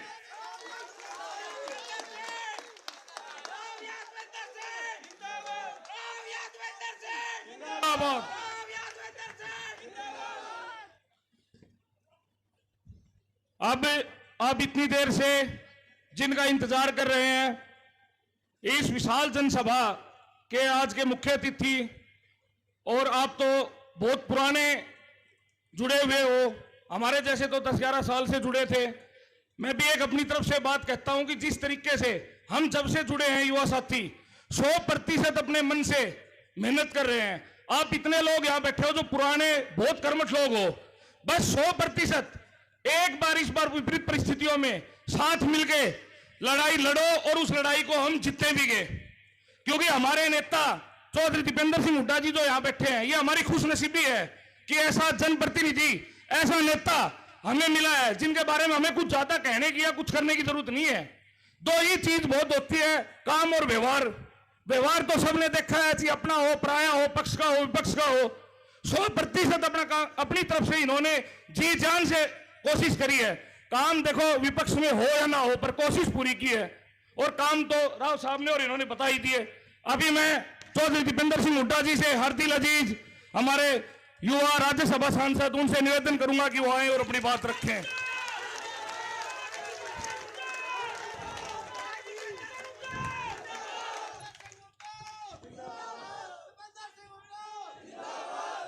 राम राम जी सबको। हमारे बीच में आज इस कोसली हलके की जन आक्रोश रैली में उपस्थित हमारे विधायक और हरियाणा के बड़े वरिष्ठ राजनेताओं में से जिनकी गिनती होती है, सम्मानित संघर्षशील साथी रावदान सिंह जी, आज के हमारे रैली के आयोजक, मेरे बहुत लंबे समय से जो मेरे साथी रहे हैं, जिनके साथ मिलकर हमने इस हलके को विकास की तरफ लेके जाने के लिए अनेकों प्रयास किए, और जिनको मैं बहुत बहुत बधाई देता हूं कि आज इतनी गर्मी में फसल का टाइम भी शुरू हो गया है, ऐसे समय में और इतनी देर से आप लोग बैठे हो, क्योंकि 10 बजे का समय था। तो ये आज इस शानदार और जानदार रैली के आयोजन पे जिनको मैं बहुत बहुत अपनी तरफ से मैं बधाई देता हूं, हमारे भाई राव यादवेंद्र जी, पूर्व मंत्री राव नरेंद्र जी, पूर्व मंत्री एमएल रंगा जी, पूर्व सीपीएस अनीता यादव जी, पूर्व विधायक रामवीर जी, पूर्व विधायक राधेश्याम जी, श्रद्धेय महाराज लालचंद दास जी, वेद प्रकाश विद्रोही जी, हमारे भाई जो मेरे ताऊ जी के लड़के हैं अपने कोसली हल्के में जिनकी ड्यूटी लगी हुई है, हमारे भाई सोनू जी, अविनाश यादव जी, एनएसयूआई के हमारे प्रदेश के अध्यक्ष, शकुंतला जो है हमारी, अब सुधीर चौधरी जी, डॉक्टर अनिल जी, अनिल पालावा, डॉक्टर महेश जी, हमारे बावल के चेयरमैन, बावल नगर पालिका के मौजूदा चेयरमैन वीरेंद्र जी, नीलम भगवाड़िया जी, दीवान सिंह चौहान जी, संजय जी, संजय बाला जी, कुलजीत यादव जी, मनोज कोसलिया जी, सुनीता वर्मा जी, ओम प्रकाश डावला जी, जवान सिंह जी, रेखा दैया जी, रायश्याम गुमला जी, बहुत से हमारे साथी, सुनीता जी, सुनीता वर्मा जी, बहुत से हमारे साथी जिनका ये तो नाम मेरे ख्याल जो मंच आसीन जो हैं उनका नाम जो लिख के दिए, भाई विक्रम जी जो लिख के दिए, जो मंच पे जो साथी हैं, और बहुत से ऐसे साथी हैं जो मंच पे नहीं भी हैं मगर जिनको मैं देख पा रहा हूँ आज जो है। मैं समझता हूँ कि मैं ये तो नहीं कहता कि मैं सभी से परिचित हूँ, लेकिन आप में से सबके बहुतों के नाम और बहुतों के चेहरे और बहुतों की पहचान जो मैं आज जो मैंने बोल नहीं पाया, लेकिन मेरे दिल में सबकी आपकी पहचान मेरे दिल में लिखी हुई है। मेरे सभी, मैं परिवार के सदस्य कहूँगा, मेरे सभी कोसली हलके के मेरे परिवार के सदस्य, मेरे पिता तमान, मेरे बुजुर्ग, मेरे नौजवान साथी, मेरी मातृशक्ति, मैं आप सबको बहुत बहुत मैं आपका धन्यवाद करता हूँ। मैं भाई राव यादवेंद्र जी को मैं बहुत बहुत आज के इस कार्यक्रम के लिए उनका भी बहुत बहुत धन्यवाद करता हूँ, और उनको मैं बहुत बहुत एक बार फिर मुबारकबाद देना चाहता हूँ कि आज ये इतना सफल प्रोग्राम यहाँ पे जो आयोजित किया गया है। और ये सबसे पहले मैं भी आज शहीद आजम भगत सिंह जी, शहीद आजम राजगुरु जी, शहीद आजम सुखदेव जी, उनको श्रद्धांजलि देते हैं हम सब मिलके, क्योंकि आज के दिन उन तीनों को अंग्रेजों ने फांसी तोड़ी थी। देश के लिए सब कुछ न्यौछावर करने वाली वो पीढ़ी थी, और ये वो इलाका है जिस इलाके ने 1857 की लड़ाई, ये वो इलाका है जिस इलाके में हमारे देश के गौरव राव तुलाराम जी की तलवार जिस इलाके में चमकी थी, ये वो इलाका है, देशभक्त इलाका है। तब से लेकर आज तक देश की सरहद पे अगर पहुंच जाओ तो देशभक्ति की कोई पहचान, किसी इलाके की पहचान दिखाई देगी तो वो दक्षिणी हरियाणा के इस इलाके की पहचान दिखाई देगी, ये वो इलाका। तो आज ऐसे दिन हम अपने तीनों शहीदों को भी नमन करते हैं, और यही देशभक्ति के संस्कार हम आने वाली समय अपनी अगली पीढ़ी को सौंप के जाएं। आज ये कार्यक्रम ऐसे समय हो रहा है कि लोकसभा का चुनाव का भी बिगुल बज चुका है। तो लोकसभा के चुनाव में आपको और हमको फैसला करना है। और ये जो रोहतक लोकसभा सीट है, ये आप जानते हो एक हॉट सीट है। ये हॉट सीट है, इस पे सबकी नज़र है। सही, सबकी नज़र रहती है क्या ना? इस पे सबकी नज़र है। और ये हॉट सीट इसलिए है क्योंकि ये जो रोहतक लोकसभा सीट है, ये सीट हरियाणा में क्या फैसला होगा उसका फैसला रोहतक लोकसभा सीट से आप लोग करते हैं।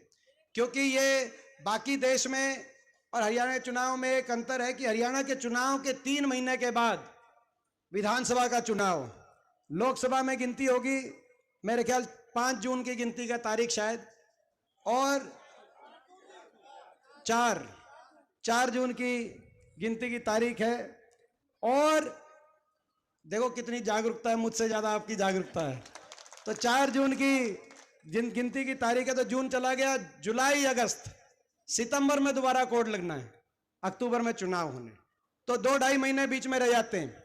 इसीलिए हरियाणा में ये जो चुनाव है, ये एक तरीके से हरियाणा के आने वाले समय की सरकार का फैसला भी लोकसभा चुनाव में, इसीलिए हरियाणा के चुनाव में। और रोहतक लोकसभा सीट का चुनाव इसीलिए हॉट सीट का चुनाव है कि यहाँ से, क्योंकि मैं कांग्रेस के प्रत्याशी के रूप में जब मैं आता हूँ तो पूरी बीजेपी के निशाने पे मैं आ जाता हूँ, क्योंकि बीजेपी को पता है कि यहाँ से जिस दिन कांग्रेस की जीत होगी, आपका आशीर्वाद होगा, मुझे मिलेगा, उसी दिन जिस दिन नतीजा आएगा और आपके आशीर्वाद से अगर यहाँ से मुझे मौका मिला, तो वो जीत केवल दिल्ली में सांसद बनाने की जीत नहीं होगी, वो हरियाणा में सरकार बदलने की जीत होगी।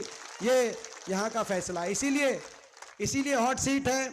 इसीलिए जो अभी मुख्यमंत्री जी जो अभी मौजूदा मुख्यमंत्री हैं, ये कुछ दिन पहले जब आए तो झज्जर में इन्होंने कहा कि हमारे लिए 9 सीट एक तरफ है और 1 सीट एक तरफ है। ऐसा नहीं है कि मुझसे कुछ इनका ज्यादा प्यार है इसीलिए 1 सीट एक तरफ है, लेकिन इस नतीजे का जो प्रभाव हरियाणा की राजनीति में और हरियाणा में, देश में भी मैं बात करूंगा, मैं अपने पहले हरियाणा की बात और इस इलाके की बात मैं पहले करूं, फिर हरियाणा में बदलाव जरूरी है। क्योंकि ये सरकार आपने देखी 10 साल खट्टर सरकार, बड़े आशाओं के साथ लोगों ने मौका दिया था। प्रजातंत्र में कोई बात कहे, कोई राजनीतिक दल लोग विश्वास करें, उनको मौका दे, ये स्वाभाविक है। भाजपा ने अच्छे दिनों का नारा दिया था, आपने देश प्रदेश में उनको मौका दिया। ये सरकार बनी हरियाणा में, देश में और हरियाणा दोनों जगह। 10 साल ये जो खट्टर सरकार हरियाणा में रही, आज इनके काम का आकलन करने का समय आया है, तराजू पे तोल के फैसला करने का समय आया। इनने क्या किया? जो हरियाणा 2014 से पहले देश में विकास के मापदंडों में देश में सबसे आगे के राज्यों में गिनती होती थी कि हरियाणा सबसे विकसित राज्यों में से एक है, आज जो विकास में नंबर 1 था हरियाणा, वो विकास दर में तो 10 साल की इस खट्टर सरकार के बाद विकास दर में तो 17वें नंबर पे पहुंच गया। मगर देश में नंबर 1 अगर पहुंच गया तो आज बेरोजगारी में देश में नंबर 1, हर घर में पढ़ा लिखा नौजवान बेरोजगारों की फौज खड़ी हो गई। बेरोजगारी में देश में नंबर 1 छोटी बात नहीं है। और ये मैं नहीं कह रहा, या हम विपक्ष में नहीं कह रहे, ये भारत सरकार ने, मोदी सरकार ने संसद के अंदर मेरे प्रश्न के उत्तर में, इसी सत्र में 2 महीने पहले इसी सत्र में मेरे प्रश्न के उत्तर में भारत सरकार ने यह जवाब दिया, प्रधानमंत्री जी ने जवाब दिया, प्रधानमंत्री के कार्यालय ने जवाब दिया। मैंने पूछा था कि देश में सबसे ज्यादा बेरोजगारी कहाँ है, भारत सरकार का जवाब आया संसद के अंदर कि हरियाणा के अंदर देश में सबसे ज्यादा बेरोजगारी है और 2014 के मुकाबले 3 गुना बेरोजगारी। और क्यों हुई वो बेरोजगारी? इसीलिए हुई 10 साल में ना तो निवेश हुआ, ना कोई नया औद्योगिक क्षेत्र लगा, ना कोई शिक्षा का नया कोई संस्थान हरियाणा में, ना कोई बड़ी परियोजना आई, ना कोई थर्मल का कारखाना, ना कोई IMT औद्योगिक क्षेत्र, ना कोई नया विश्वविद्यालय। 10 साल के अंदर ना कोई निवेश हुआ, निजी क्षेत्र में नहीं, और सरकारी क्षेत्र की 2.5 लाख नौकरी समाप्त कर दी गई। जो बची वो या तो कच्चों में परिवर्तित कर दी गई कौशल निगम के माध्यम से, जिसमें बिना रिजर्वेशन, बिना पेंशन, क्योंकि कच्ची नौकरी है, पेंशन नहीं है, ना पेंशन ना रिजर्वेशन, और बिना मेरिट के बैकडोर से कच्चे में, जैसे फौज में कच्ची में, हरियाणा में भी कौशल निगम से कच्चों में परिवर्तित कर दी गई। केवल 5 साल में, पिछले 5 साल में भी आखिर में आकर एक ग्रुप डी की नौकरी निकाली, और इस 5 साल में भी बाकी जो नौकरियां निकली वो तो भर्ती घोटालों की, पेपर लीक घोटालों की भेंट चढ़ गई, फिर भी कुछ लिस्टें निकली। बड़ी नौकरियों में हरियाणा से ज्यादा हरियाणा के बाहर के नौजवानों का नंबर आया। आपने देखा होगा एसडीओ की नौकरी निकली 2020 में 99 में से एसडीओ में 77 बाहर के। उसके बाद आपने देखा 78 एसडीओ इलेक्ट्रिकल लगाए, 78 में से 76 बाहर के, केवल 2 हरियाणा के। एचसीएस की नौकरी निकली, एचसीएस की नौकरी में 38 हरियाणा के बाहर के। हमें किसी, ये सभी का देश है, हमें किसी प्रदेश के नौजवान कहीं भी लगे हमें कोई आपत्ति नहीं, लेकिन बाकी किसी प्रदेश में अगर हरियाणा के नौजवानों को अवसर नहीं मिल रहा तो हरियाणा का नौजवान हरियाणा के अंदर। अभी बीडीओ की निकली, पंचायती राज ब्लॉक डेवलपमेंट पंचायत अफसर, पंचायतों में काम करना है। 7 बच्चे लगे, 7 में से 5 बाहर के और केवल 2 हरियाणा के। हरियाणा की पंचायतों में काम करने के लिए दूर दराज प्रदेशों से दूसरी भाषा बोलने वाले हरियाणा में कैसे उपयुक्त हो सकते हैं, खट्टर साहब ही बताए। बड़ी नौकरियों में मौका मिला नहीं, केवल ग्रुप डी की नौकरी एक बार 2019 में निकाली और उसके बाद सीटी के चक्कर कटा दिए और आखिर में दोबारा से उसमें ऐसी क्वालिफिकेशन के बच्चे लगे, वो अपनी नौकरी छोड़ के चले गए, दोबारा से वैकेंसी बन गई, दोबारा ग्रुप डी की नौकरी। इलेक्शन के टाइम 5 साल तक घुमा घुमा के दोबारा ग्रुप डी की नौकरी निकालने का काम किया। और उसके साथ साथ अग्निपथ, उसके साथ साथ ऐसी योजना आ गई अग्निपथ, जय जवान जय किसान का नारा दिया था स्वर्गीय लाल बहादुर शास्त्री जी ने, और उस नारे की गूंज, जय जवान जय किसान की गूंज अगर देश के किसी कोने में एक सुनाई देती थी तो वो दक्षिणी हरियाणा हीरवाल के इस कोने में दे जय जवान जय किसान हर गांव में। और यही खड़े होकर मैंने संसद में कहा कि ये वो इलाका है जिस इलाके में, इस इलाके की क्या पहचान है।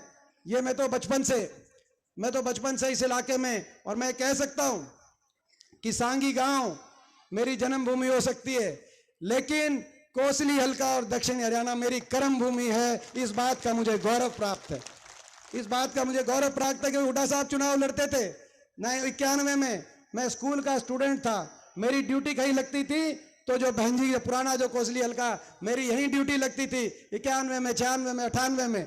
और मैं ये भी कहना चाहता हूँ, थोड़ा सा लाइन से अलग हो गए लेकिन दोबारा आएंगे अग्निपथ योजना पे। एक बात मैं और कहना चाहता हूँ, कुछ लोग अभी कह रहे थे, दान सिंह जी ने जो बात कही कि भाई एक आध चुनाव में नतीजा उतना अच्छा नहीं रहा, मगर मैं, और फिर भी एमपी साहब यहाँ आते रहे, और एमपी साहब को फिर भी मैं बताना चाहता हूँ क्यों दान सिंह जी, ये वो इलाका है, ये कोसली हल्का, ये वो इलाका है। हमारे परिवार ने, चौधरी रणबीर सिंह जी ने यहाँ से लोकसभा के चुनाव लड़े, हुड्डा साहब ने 5 लोकसभा के चुनाव लड़े, मैंने 4 लोकसभा के चुनाव लड़े, हमारे परिवार ने 13 बार लोकसभा के चुनाव लड़े। एक आध इलेक्शन को छोड़कर ये कोसली हल्का है, एक गांव ने पूरा आशीर्वाद दिया यहाँ से, वो कैसे भूल सकते हैं।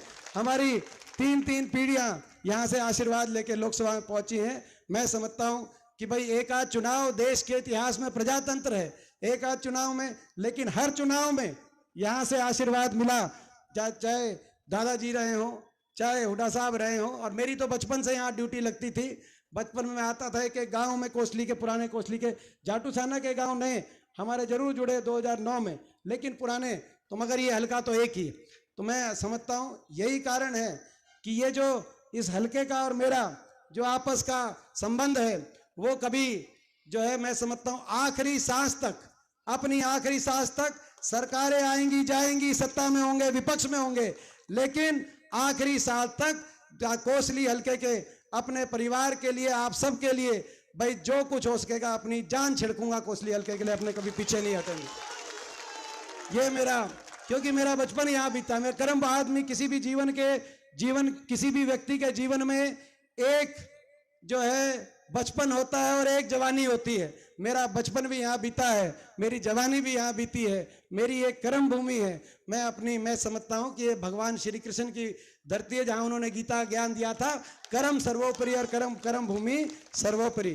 तो ये मेरा हल्के के साथ ये रिश्ता है। खैर, हम बात कर रहे थे अग्निपथ की, जय जवान जय किसान की अगर गूंज कहीं सुनाई देती है। मैंने संसद में खड़े होकर कहा कि अगर देश में एक इलाका है जिसकी एक पहचान है, जहां हर घर में कोई फौजी है, कोई ऐसा घर नहीं जहां हर घर में कोई ना कोई फौजी है, कोई किसी के कोई भाई मिलेगा, किसी चाचा मिलेगा, किसी ताऊ किसी दादे के परिवार में, हर घर में जहां फौजी है और हर घर और हर गांव में किसी ना किसी ने शहादत दी है, उस इलाके का नाम देश में केवल और केवल दक्षिणी हरियाणा की ये धरती है और कोई दूसरा इलाका नहीं। तो ये वो इलाका है।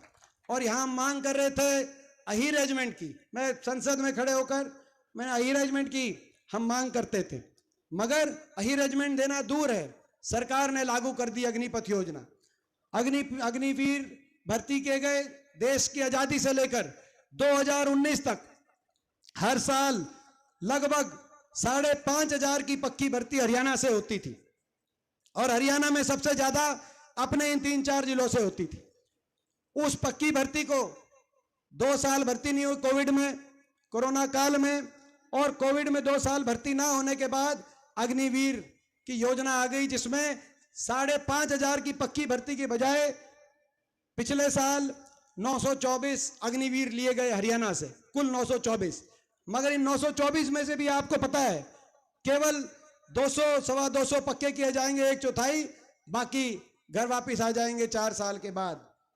ये मैं समझता हूं कि कहां 5,500 की पक्की भर्ती अपने हरियाणा से और इस इलाके से हर साल सरकारें आई गई, चाहे बीजेपी की सरकार हो चाहे वो कांग्रेस की सरकारें रही हों, सरकारें आई गई देश में, लेकिन 5,500 की पक्की भर्ती का क्रम खत्म नहीं हुआ राजनीति से ऊपर उठ के, क्योंकि फौज राजनीति से ऊपर उठ के। इसीलिए मैं राजनीति से ऊपर एक सरकार से पूछना चाहता हूं, इसकी मांग किसने करी? देश में ना तो फौज की मांग थी, क्योंकि जो जनरल अभी न जो नरवणे जो फौज के जनरल रिटायर हुए, उन्होंने कहा हम सारे आश्चर्यचकित हो गए, हमें पता नहीं था। ना तो फौज ने मांग करी, ना किसी पार्टी ने मांग करी, ना देश के नौजवान ने मांग करी, ना किसी पार्टी के घोषणा पत्र में था, कोई भाजपा के घोषणा पत्र में ये बात नहीं थी, और ना ही फौज में कोई ऐसी कमी थी। ये तो वो फौज थी जिसने देश के हमेशा तिरंगे को ऊंचा रखने का काम किया, चाहे कोई किसी की पार्टी की सरकार रही हो, चाहे 1971 में इंदिरा गांधी जी प्रधानमंत्री और कांग्रेस पार्टी की सरकार रही हो, जब पाकिस्तान के 2 टुकड़े इस फौज ने करने का काम किया, और चाहे 99 में अटल बिहारी वाजपेयी जी देश के प्रधानमंत्री रहे हों, जब करगिल के अंदर देश के दुश्मन पाकिस्तान का अगर शीश झुकाने का काम किया, तो उस देश की फौज ने झुकाने का काम किया। इस देश की फौज में कोई कमी नहीं थी, मगर आपने पक्की भर्ती कैंसिल कर दी, और इस फौज में आप ये अग्निवीर योजना ले आगे। पहले तो ऐसा होता था कि फौज में कोई चला जाए तो सगाई लेके घर पहुंच जाते थे, और अब अगर 18 में भर्ती होगी तो भाई जो 21-22 में घर वापस आ जाएगा, बिना पेंशन के घर वापस आ जाएगा। अब जो है, और उसके ऊपर तिरस्कार ऐसा, बीजेपी के एक महासचिव हैं, उन्होंने कैलाश विजयवर्गीय जो महासचिव हैं भाजपा के, उनका बयान आया जब हमने संसद में आवाज उठाई कि अग्निपथ योजना गलत है, तो इतना घमंड कि उनका बयान आया कि जो अग्निवीर बिना पेंशन के वापस आ जाएंगे, हम देश में बीजेपी के आलीशान दफ्तर खोल रहे हैं, उन दफ्तरों में के आगे चौकीदार लगाने के काम आएंगे। मैं समझता हूं ऐसा घमंड, ऐसा अहंकार ठीक नहीं है। अहंकार और घमंड तो आनी जानी चीज है। अगर कुछ कायम रहा इस देश में तो इस जनता का स्वाभिमान कायम रहा है, देश की जनता स्वाभिमान का। भाजपा को इतना अहंकार नहीं करना। तो मैं समझता हूं कि आज इन सब कारणों की वजह से देश में सबसे ज्यादा बेरोजगारी आज हरियाणा में, खट्टर सरकार की देन, केंद्र सरकार की देन। देश में सबसे ज्यादा बेरोजगारी, देश में सबसे ज्यादा महंगाई। आज अगर देश में सबसे ज्यादा कानून व्यवस्था अगर खराब स्थिति हुई है, हर रोज आप देख रहे हैं कहीं अपराध की तरफ। हरियाणा की एक पहचान थी, एक नारा था, दूध दही का खाना, ऐसा था हरियाणा। अब नशे में नंबर 1 हरियाणा। अपने हरियाणा में नशा भी आ गया है। नौजवान कहीं बेरोजगारी के, नशे के, अपराध के, डिप्रेशन के, कई जिलों में हरियाणा के पलायन कर रहे हैं, विदेशों में भी जा रहे हैं। ऐसी स्थिति हरियाणा की हो गई। विकास की पटरी से उतार दिया हरियाणा। 10 साल में कोई एक काम हरियाणा में किया नहीं, विकास की पटरी से उतार दिया। और हर वर्ग का अपमान अगर किया तो इस खट्टर सरकार ने किया। हर वर्ग, कोई ऐसा वर्ग नहीं। अगर सरपंच गए अपनी मांग मनाने के लिए तो सरपंचों पे लाठीचार्ज, कर्मचारी गए ओल्ड पेंशन स्कीम के लिए तो कर्मचारियों पे लाठीचार्ज, आशा वर्कर आंगनवाड़ी गई हमारी बहनें अपनी मांगों के लिए उन पर लाठीचार्ज। किसान 3 कृषि कानून जो बड़े उद्योगपति समूहों के, अदानी जैसे समूहों के इशारे पे हो रहे थे, उनके लिए किसानों ने आंदोलन किया तो किसानों पे लाठीचार्ज। महिलाएं, हमारी बेटियां कहते थे कि बेटी बचाओ बेटी पढ़ाओ, लेकिन बेटियों ने अपने लिए न्याय मांगा तो बेटियों को भी आपने देखा किस तरीके से जंतर मंतर पे घसीटना काम। तो ये खट्टर सरकार एक ऐसी सरकार साबित हुई जिसने हरियाणा को पटरी से उतारा और हमारे इलाके को भी पटरी से उतारा। मैं पूछना चाहता हूं, आज खट्टर साहब से पूछना चाहता हूं, आपके 10 साल कार्यकाल के रहे, मैं अब अपने इलाके की भी बात करता हूं। कोसली हलके में 10 साल में अभी बात चल रही थी कि जो अभी मौजूदा सांसद हैं वो नहीं आए, मगर खट्टर साहब आप भी नहीं आए। 10 साल में एक बार आए, एक बार, वो भी पिछले 5 साल में एक बार आए। और पिछले 5 साल में एक बार जब आए थे तो जो कह के गए थे नर्सिंग कॉलेज, मैं पूछना चाहता हूं वो शुरू हुआ कि नहीं हुआ? जो इन्होंने काम किया था, एक काम कह के गए थे, वो भी काम इन्होंने कोई शुरू किया नहीं। एक बार आए, 10 साल नहीं का, 10 साल बहुत बड़ा अरसा होता है। हमारी भी सरकार रही थी, हमारी जब सरकार रही थी, चंडीगढ़ के अंदर हुड्डा साहब मुख्यमंत्री थे, उस समय हर हफ्ते कोसली के किसी ना किसी गांव के अंदर आपका बेटा आपके बीच में हाजिर रहता था। 10 साल हमारी सरकार रही थी। ये मैं समझता हूं कि एक अपने की और अपने की पहचान इससे होती है। 10 साल निकाल दिए, अब आप जो है उनको कहीं हम उलाहना लेके भी जाएं उनके पास तो क्या जाएं। और अब जब पता चल गया हरियाणा में बदलाव होने जा रहा है, ये इस बात का अंदाजा हो गया भाजपा को, तो चेहरे बदल दिए। ये वही हरियाणा है जिस हरियाणा में पिछली बार नारा दिया था बीजेपी ने, आपको याद होगा। सरकार तो पिछली बार ही बदल देती, इन्होंने नारा दिया था, क्या नारा दिया था? क्या दिया था? 75 पार। मगर लोग इतने दुखी थे, 5 साल से ही दुखी हो गए थे। लोगों ने 75 पार के नारे की हवा निकाल दी। 40 पे सुई रुक गई थी, 40 पे सुई रुक गई। और कांग्रेस और बीजेपी में प्रदेश में केवल 3900 वोटों का फर्क। अगर 3900 वोट पिछली बार 2019 में हमारी ज्यादा आ जाती कांग्रेस पार्टी की, तो हमारी 36 सीट आती और बीजेपी की 35 सीट, कांग्रेस की सबसे बड़ी दल होके उसी समय निकल जाते और हमारी और लोग कितने दुखी थे खट्टर सरकार के पहले चरण से, पहली चरण की जो खट्टर सरकार, उससे कितने दुखी थे, इस बात का अंदाजा लगा सकते हैं कि 14 मंत्री उनके चुनाव में उतरे थे 2019 में। 14 में से 12 मंत्री दोबारा विधानसभा नहीं पहुंचे। 75 पार के नारे के बाद एक एक मंत्री से कितने दुखी होंगे। उदाहरण आपको मैं एक एक का उदाहरण क्या दूं। सबसे बड़ा उदाहरण तो राव दान सिंह जी यहाँ बैठे हैं, महेंद्रगढ़ से उनके शिक्षा मंत्री थे रामविलास जी, उनके इनके खिलाफ जो चुनाव, दान सिंह जी वहां पहुंचे। 14 में से 2 ही मंत्री वापस पहुंचे, खट्टर साहब और अनिल विज साहब, बाकी कोई मंत्री भी वापस नहीं पहुंच पाए। लोग दुखी थे। मगर इस बीच में एक और I party, JJP party, Dushyant Chautala की पार्टी, याद होगा उनका क्या नारा था? बीजेपी को करो जमुना पार। एक कहता था 75 पार, दूसरा कहता था बीजेपी को करो जमुना पार। इलेक्शन होते ही दोनों बन गए पक्के यार। यही बात बनी। और दूसरे चरण की आई ऐसी सरकार, दुष्यंत और खट्टर बन गए ऐसे पक्के यार। हरियाणा में हो गया फुल भ्रष्टाचार, जनता करे हाहाकार। 5 साल निकाल दिए। अब देखना दुष्यंत चौटाला को मैं चुनौती उनको दी है, उनकी पार्टी को, जो उन्होंने बीजेपी खिलाफ वोट ली थी। अब मैं उनको आज चुनौती दे रहा हूं कोसली से, दुष्यंत चौटाला जी आप मैदान में आ जाना, आपकी पार्टी आ जाएगी। हरियाणा में 90 सीट हैं, एक किसी सीट से आपकी जमानत नहीं बचेगी, आज हम कहना चाहते हैं। क्योंकि जनता के साथ आपने विश्वासघात कर दिया। इतना बड़ा विश्वास क्या कहा लोगों को कि भाई 5100 बुढ़ापा पेंशन पे समझौता हो गया है, गठबंधन बन गया। मैं पूछना चाहता हूं 5 साल के बाद अपने बड़े बुजुर्गों से, वो 5100 पेंशन किसी की आई या नहीं आई? मैं आपसे पूछना था।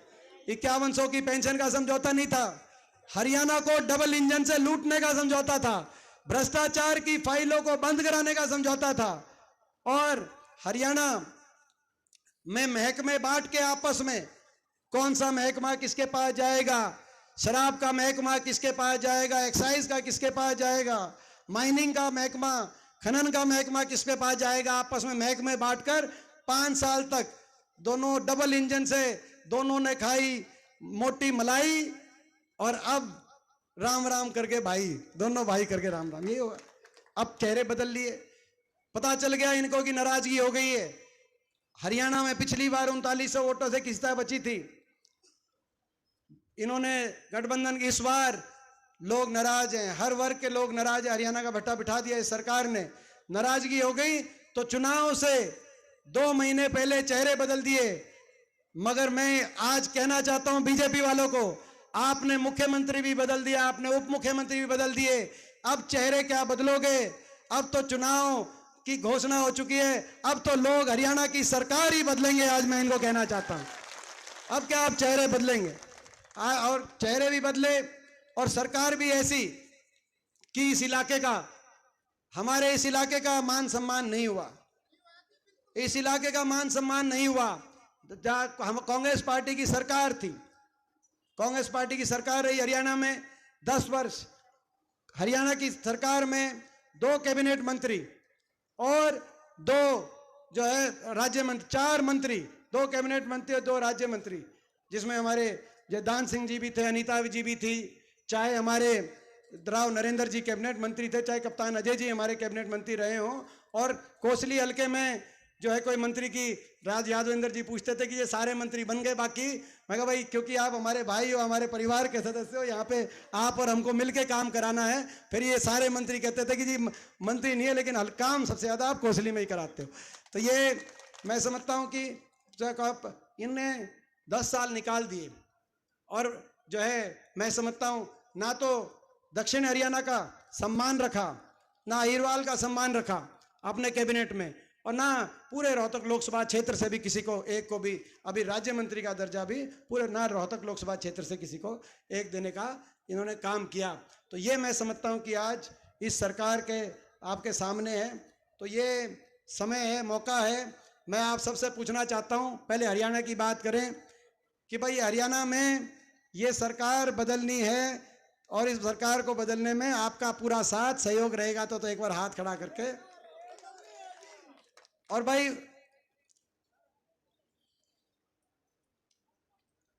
और उसके साथ साथ आज थोड़ी दिल की बात कह रहा हूं तो थोड़ा पानी पी के करनी पड़ेगी भाई।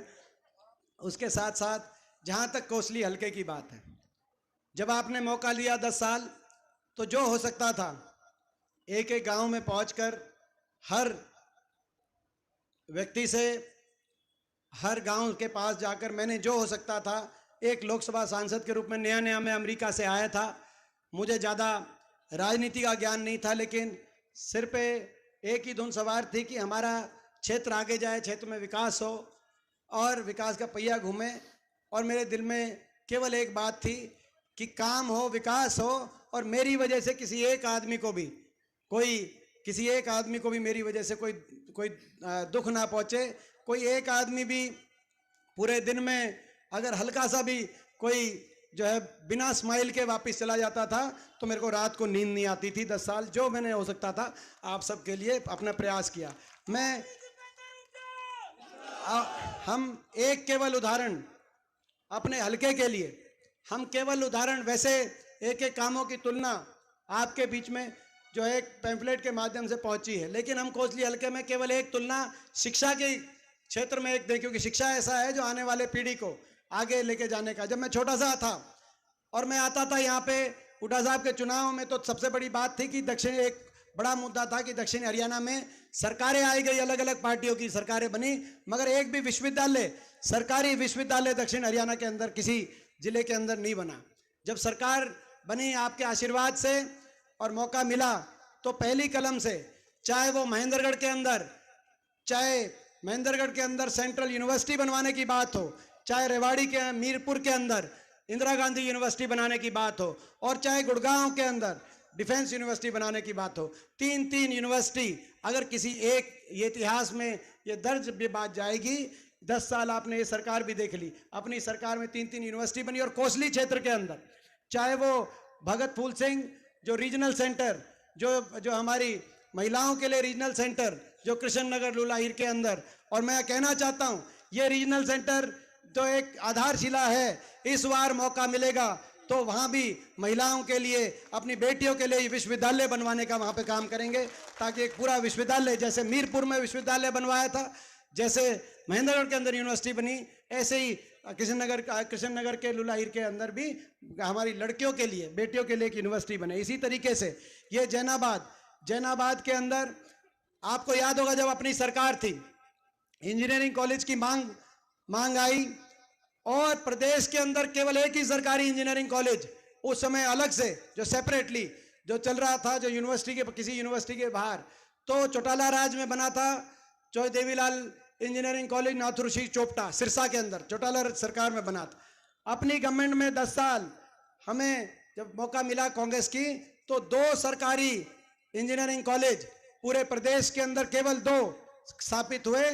एक सरकारी इंजीनियरिंग कॉलेज जैनाबाद के अंदर और दूसरा सरकारी इंजीनियरिंग कॉलेज झज्जर के अंदर। जैनाबाद में हमारे जो है मैं समझता हूँ राव बीरेंद्र सिंह जी के नाम से, और झज्जर के अंदर चौधरी रणबीर सिंह जी के नाम से 2 इंजीनियरिंग कॉलेज पूरे प्रदेश के अंदर। आज पूरे प्रदेश में केवल मात्र 3 सरकारी इंजीनियरिंग कॉलेज हैं।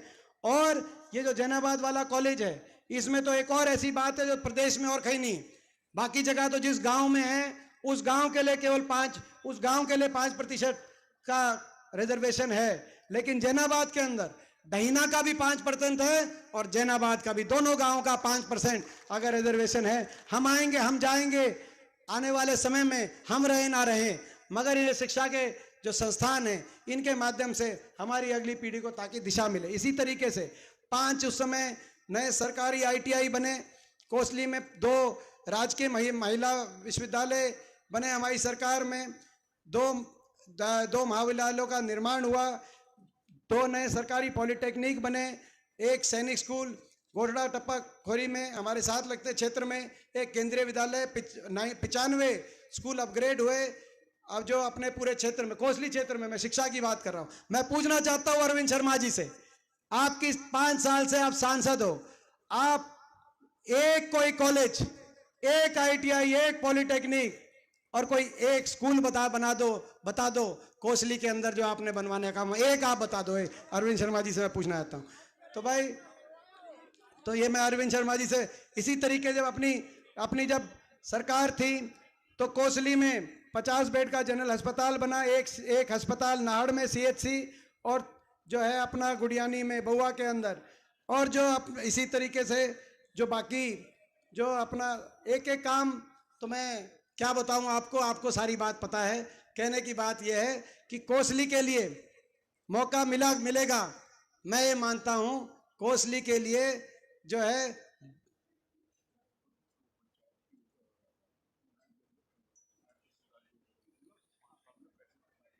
और आप अंदाजा लगाओ, हमने उस समय यहाँ पे सब तहसील डहीना के अंदर इसको मंजूरी दिला के हम गए थे, लेकिन उसके जो पैसे तक थे, खट्टर सरकार ने उसके पैसे तक भी यहाँ पे जो अपना उसकी जो मंजूरी थी यहाँ पे, उसके पैसे तक भी खट्टर सरकार ने मंजूर नहीं किए। कितना लंबा समय निकाल दिया। 100 बात की एक बात यह है कि भाई मौका मिलेगा तो कोसली के लिए जितना भाई आपका बेटा दीपेंद्र जितना कर देगा, मैं समझता हूँ कि वो आप अंदाज़ा लगा सकते हो। ये मेरा परिवार है, ये मेरा घर है, और मुझे पूरा विश्वास है, इस बार पूरा विश्वास है कि आपका आशीर्वाद मिलेगा। हरियाणा में बदलाव होगा, हरियाणा में भी बदलाव होगा, और मैं समझता हूं कि हरियाणा में बदलाव होगा तो हरियाणा विकास की पटरी पे फिर जाएगा। और हमारे संकल्प हरियाणा सरकार में, जिस दिन हरियाणा में कांग्रेस पार्टी की सरकार बनेगी, सबसे पहले जो हमारे बड़े बुजुर्गों के साथ इस गठबंधन ने 5100 पे धोखा कर दिया, उन बड़े बुजुर्गों को 4 महीने के बाद देश में सर्वाधिक 6000 बुढ़ापा पेंशन हर बड़े बुजुर्ग को दिलाने का हम काम करेंगे। हमारा संकल्प कांग्रेस, हमारा संकल्प है। हम जैसे कि हिमाचल प्रदेश की कांग्रेस पार्टी की सरकार ने महंगाई से राहत देते हुए 300 यूनिट बिजली का राहत देने का, और हमारी महिलाओं को 500 रुपए में गैस सिलेंडर दिलवाने का काम हिमाचल प्रदेश में हुआ है। 300 यूनिट बिजली में राहत देते हुए और 500 रुपए में सिलेंडर दिलवाने का हम काम करेंगे। हमारा संकल्प है। कर्मचारियों को जैसे राजस्थान में कांग्रेस की सरकार ने ओल्ड पेंशन स्कीम दिलवाई थी, लेकिन अभी आकर बीजेपी ने दोबारा से उनकी पेंशन समाप्त कर दी। तो भाई हरियाणा में मौका मिलेगा। इस बार कर्मचारियों को ना सिर्फ ओल्ड पेंशन स्कीम दिलवाएंगे, लेकिन पहली कैबिनेट और पहली विधानसभा में ऐसा कानून बना के जाएंगे कि कर्मचारियों की पेंशन आगे कोई छीन ना सके, चाहे कोई सरकार है ना ये हरियाणा के अंदर ओल्ड पेंशन। और भाई हमारा संकल्प है कि अपने किसानों को न्यूनतम समर्थन मूल्य की जो कानूनन जो गारंटी है अपने किसानों को, वो कानूनन गारंटी, और हमारे एससी भाइयों को, हमारे बीसीए के, हमारे जो एससी बीसी और छत्तीस बिरादरी के बीपीएल परिवार 100 गज के प्लॉट और मकान, इंदिरा आवास योजना के मकान के माध्यम से उनको जो अपनी सारी जो हमारे समय स्कीम्स चल रही थी उनके माध्यम से 100 गज के प्लॉट के साथ इंदिरा आवास योजना के माध्यम, जो इनकी सरकार में पूछना चाहता हूं, किसी गरीब का कोई मकान आया हो आप बता सकते हो? कोई मकान नहीं आया, केवल कागजों में उलझाया, बड़ी बड़ी योजनाओं की घोषणा करी, नीचे किसी गरीब को राहत नहीं दी। ये गरीब विरोधी सरकार है। ये हमारे सारे भाइयों के लिए 3.5 लाख का जो किस्त वाला इंदिरा आवास योजना को लागू करेंगे और हमारे हर परिवार को 100 गज का प्लॉट और जो है उनके मकान की सहायता दिलवाने का हम काम करेंगे। ये भी हमारा संकल्प है। और हमारा संकल्प है देश में, और फैमिली आईडी, जो फैमिली आईडी, कहीं फैमिली आईडी, प्रॉपर्टी आईडी और ये जो पोर्टल, इनके सारे जो उसमें जो सारी इस तरह से जो झंझटों में लोगों को फंसाने का काम हुआ है, इस सारे झंझटों से लोगों को इसका समाधान कराने का हम काम करेंगे। और भाई जो देश में आज देश में लोकतंत्र पे, देश के लोकतंत्र पे आज हमला ये सरकार कर रही है, देश के संविधान पे। संविधान को अभी एक बीजेपी एमपी की का स्टेटमेंट आई कर्नाटक से कि हमने 400 पार का नारा इसीलिए दिया है बीजेपी ने कि 400 पार, ताकि संविधान हम बदल दें और संविधान तोड़ दें। मैं उनको कहना चाहता हूं देश का संविधान है बाबा साहब का संविधान, जिसके आधार पे देश आगे चला है। तो भाई संविधान को आप कुचलना चाहते हो, जब तक जो इस देश की जनता जागरूक है, संविधान को तो आप 1 इंच भी आपको संविधान को हिलाने नहीं देंगे। आज हम इनको कहना चाहते हैं। और लोकतंत्र की हत्या करने की बात आप कर रहे हो। देश के सभी जो भी विपक्ष में हैं उनको आप निशाने पे लेने की बात कर रहे हो। ये आप देश की लोकतंत्र की भी हम ये लड़ाई लड़ रहे हैं, देश के लोकतंत्र को। आज मैं देख रहा हूं केंद्रीय जांच एजेंसियां केवल विपक्ष में कोई भी है, कोई भी नेता पूरे देश में विपक्ष में, उनको केंद्रीय जांच एजेंसियों के उन पर मुकदमे बनते हैं और उनको जेलों में डालने का काम ये सरकार कर रही है। लेकिन कोई बीजेपी ज्वाइन कर जाए, अगले दिन वो मुकदमे माफ हो जाते हैं, अगले दिन वो मुकदमे माफ हो जाते हैं, ठंडे बस्ते में चले जाते हैं। ये भ्रष्टाचार का कौन सा स्वरूप है? बड़े बड़े मुकदमे बने। एक कुलदीप बिश्नोई हमारे विधायक थे, कांग्रेस में थे पहले, आदमपुर से, राज्यसभा में आपकी वोट डाल दी, बीजेपी ज्वाइन हो गए। पहले आपकी एजेंसियां कहती थी, ये जो ईडी और आईटी कहती थी कि इनके हजारों करोड़ की इनकी संपत्ति विदेशों में पकड़ी गई है। जब से वो बीजेपी में ज्वाइन हुए हैं उनके मुकदमे कौन से ठंडे बस्ते में गए हैं ये पता ही नहीं चल रहा। कहीं महाराष्ट्र में अजीत पवार, कहीं नारायण राणे, बड़े बड़े घोटालों के जो अपना जिनके नाम चल रहे थे। लेकिन आपकी जांच एजेंसियां जांच करानी हो तो आप उनकी जांच कराओ। कोरोना काल में जहां एक दूसरे की मदद करने के लिए लोग अपने जेल से भी खर्च रहे थे, उस समय वैक्सीन बनाने वाली कंपनी से बीजेपी ने करोड़ों रुपए का चंदा लिया और उसके चंदा लेने के 12 दिन के बाद उसको वैक्सीन की उसकी परमिट कराई और देश में उनको अपने जो मन चाहे भाव के अंदर वैक्सीन लगवाने की जो इजाजत दी। क्यों आपने लिया चंदा? वैक्सीन की कंपनी को आपको चंदा देने की क्यों जरूरत हुई और आपने चंदा क्यों लिया? बीजेपी को अगर जांच करानी है तो ऐसे विषयों का जांच करानी चाहिए। मगर ये तो मैं समझता हूं कि आज इनका अहंकार और इनका घमंड, तो भाई इनका अहंकार, इनका घमंड भी बीजेपी का भी कुछ कम करना जरूरी है। मैं आप सबसे पूछना चाहता हूं, इनका घमंड, इनका अहंकार थोड़ा कम करोगे कि नहीं करोगे? मैं आप सबसे पूछना है, क्योंकि भाई ये जिस रास्ते पे चले हैं, इनका अहंकार, इनका घमंड कम से कम इतना कम हो कि भाई अगर ये कुछ ऐसी बात करें तो कम से कम कोई उनसे खड़े होकर कोई बात, उनकी लड़ाई लड़ सके। तो उसके लिए आपका साथ और आपका सहारा कोसली का चाहिए। और एक बात और मैं कहना चाहता हूँ, पिछली बार हमने शिक्षण संस्थाएं पे जोर दिया कोसली में कि बहुत सी ITI, polytechnic college, engineering college, आसपास विश्वविद्यालय, रीजनल सेंटर, शिक्षण संस्थाएं बने, इंफ्रास्ट्रक्चर बने। मगर उसके साथ साथ आने वाले समय में अगर हम अपने नौजवानों को अच्छी दिशा देना चाहते हैं तो औद्योगिक निवेश भी अपने क्षेत्र के अंदर जरूरी है। और इसीलिए ये हम संकल्प यहाँ पे मैं आज आपके माध्यम से संकल्प में ले रहा हूँ, आने वाले समय में जैसे मानेसर में IMT, बावल में IMT इंडस्ट्रियल मॉडल टाउनशिप औद्योगिक क्षेत्र की स्थापना हुई, अगर आपके आशीर्वाद से मौका मिलता है इस बार शिक्षण संस्थाएं एक तरफ और औद्योगिक निवेश के लिए एक बड़ा औद्योगिक निवेश के अपना कोसली क्षेत्र के अंदर, उस तरफ हम लोग सारे मिलकर प्रयास करेंगे। तो भाई गला भी बैठ गया, मगर मैं पूछना चाहता हूँ भाई, मैं ये मेरी कर्म भूमि है, बचपन से लेके आज तक आपने देखा है, मेरी इंसानियत की कोई गवाही दे सकता है तो आप दे सकते हो। मेरी इंसानियत की गवाही आप दोगे कि नहीं दोगे, मेरे को ये बताओ भाई। मेरे राम आप हो, मैंने आपको एक एक आदमी को अपना राम मान के दिन और रात मैंने इंसानियत से कभी किसी को मना नहीं किया, मैंने अपनी तरफ से हर आदमी के लिए कोशिश करी है। मैं ये आपसे पूछना चाहता हूँ, भगवान राम को मर्यादा पुरुषोत्तम राम इसलिए कहा जाता है कि भगवान राम न्याय करते थे।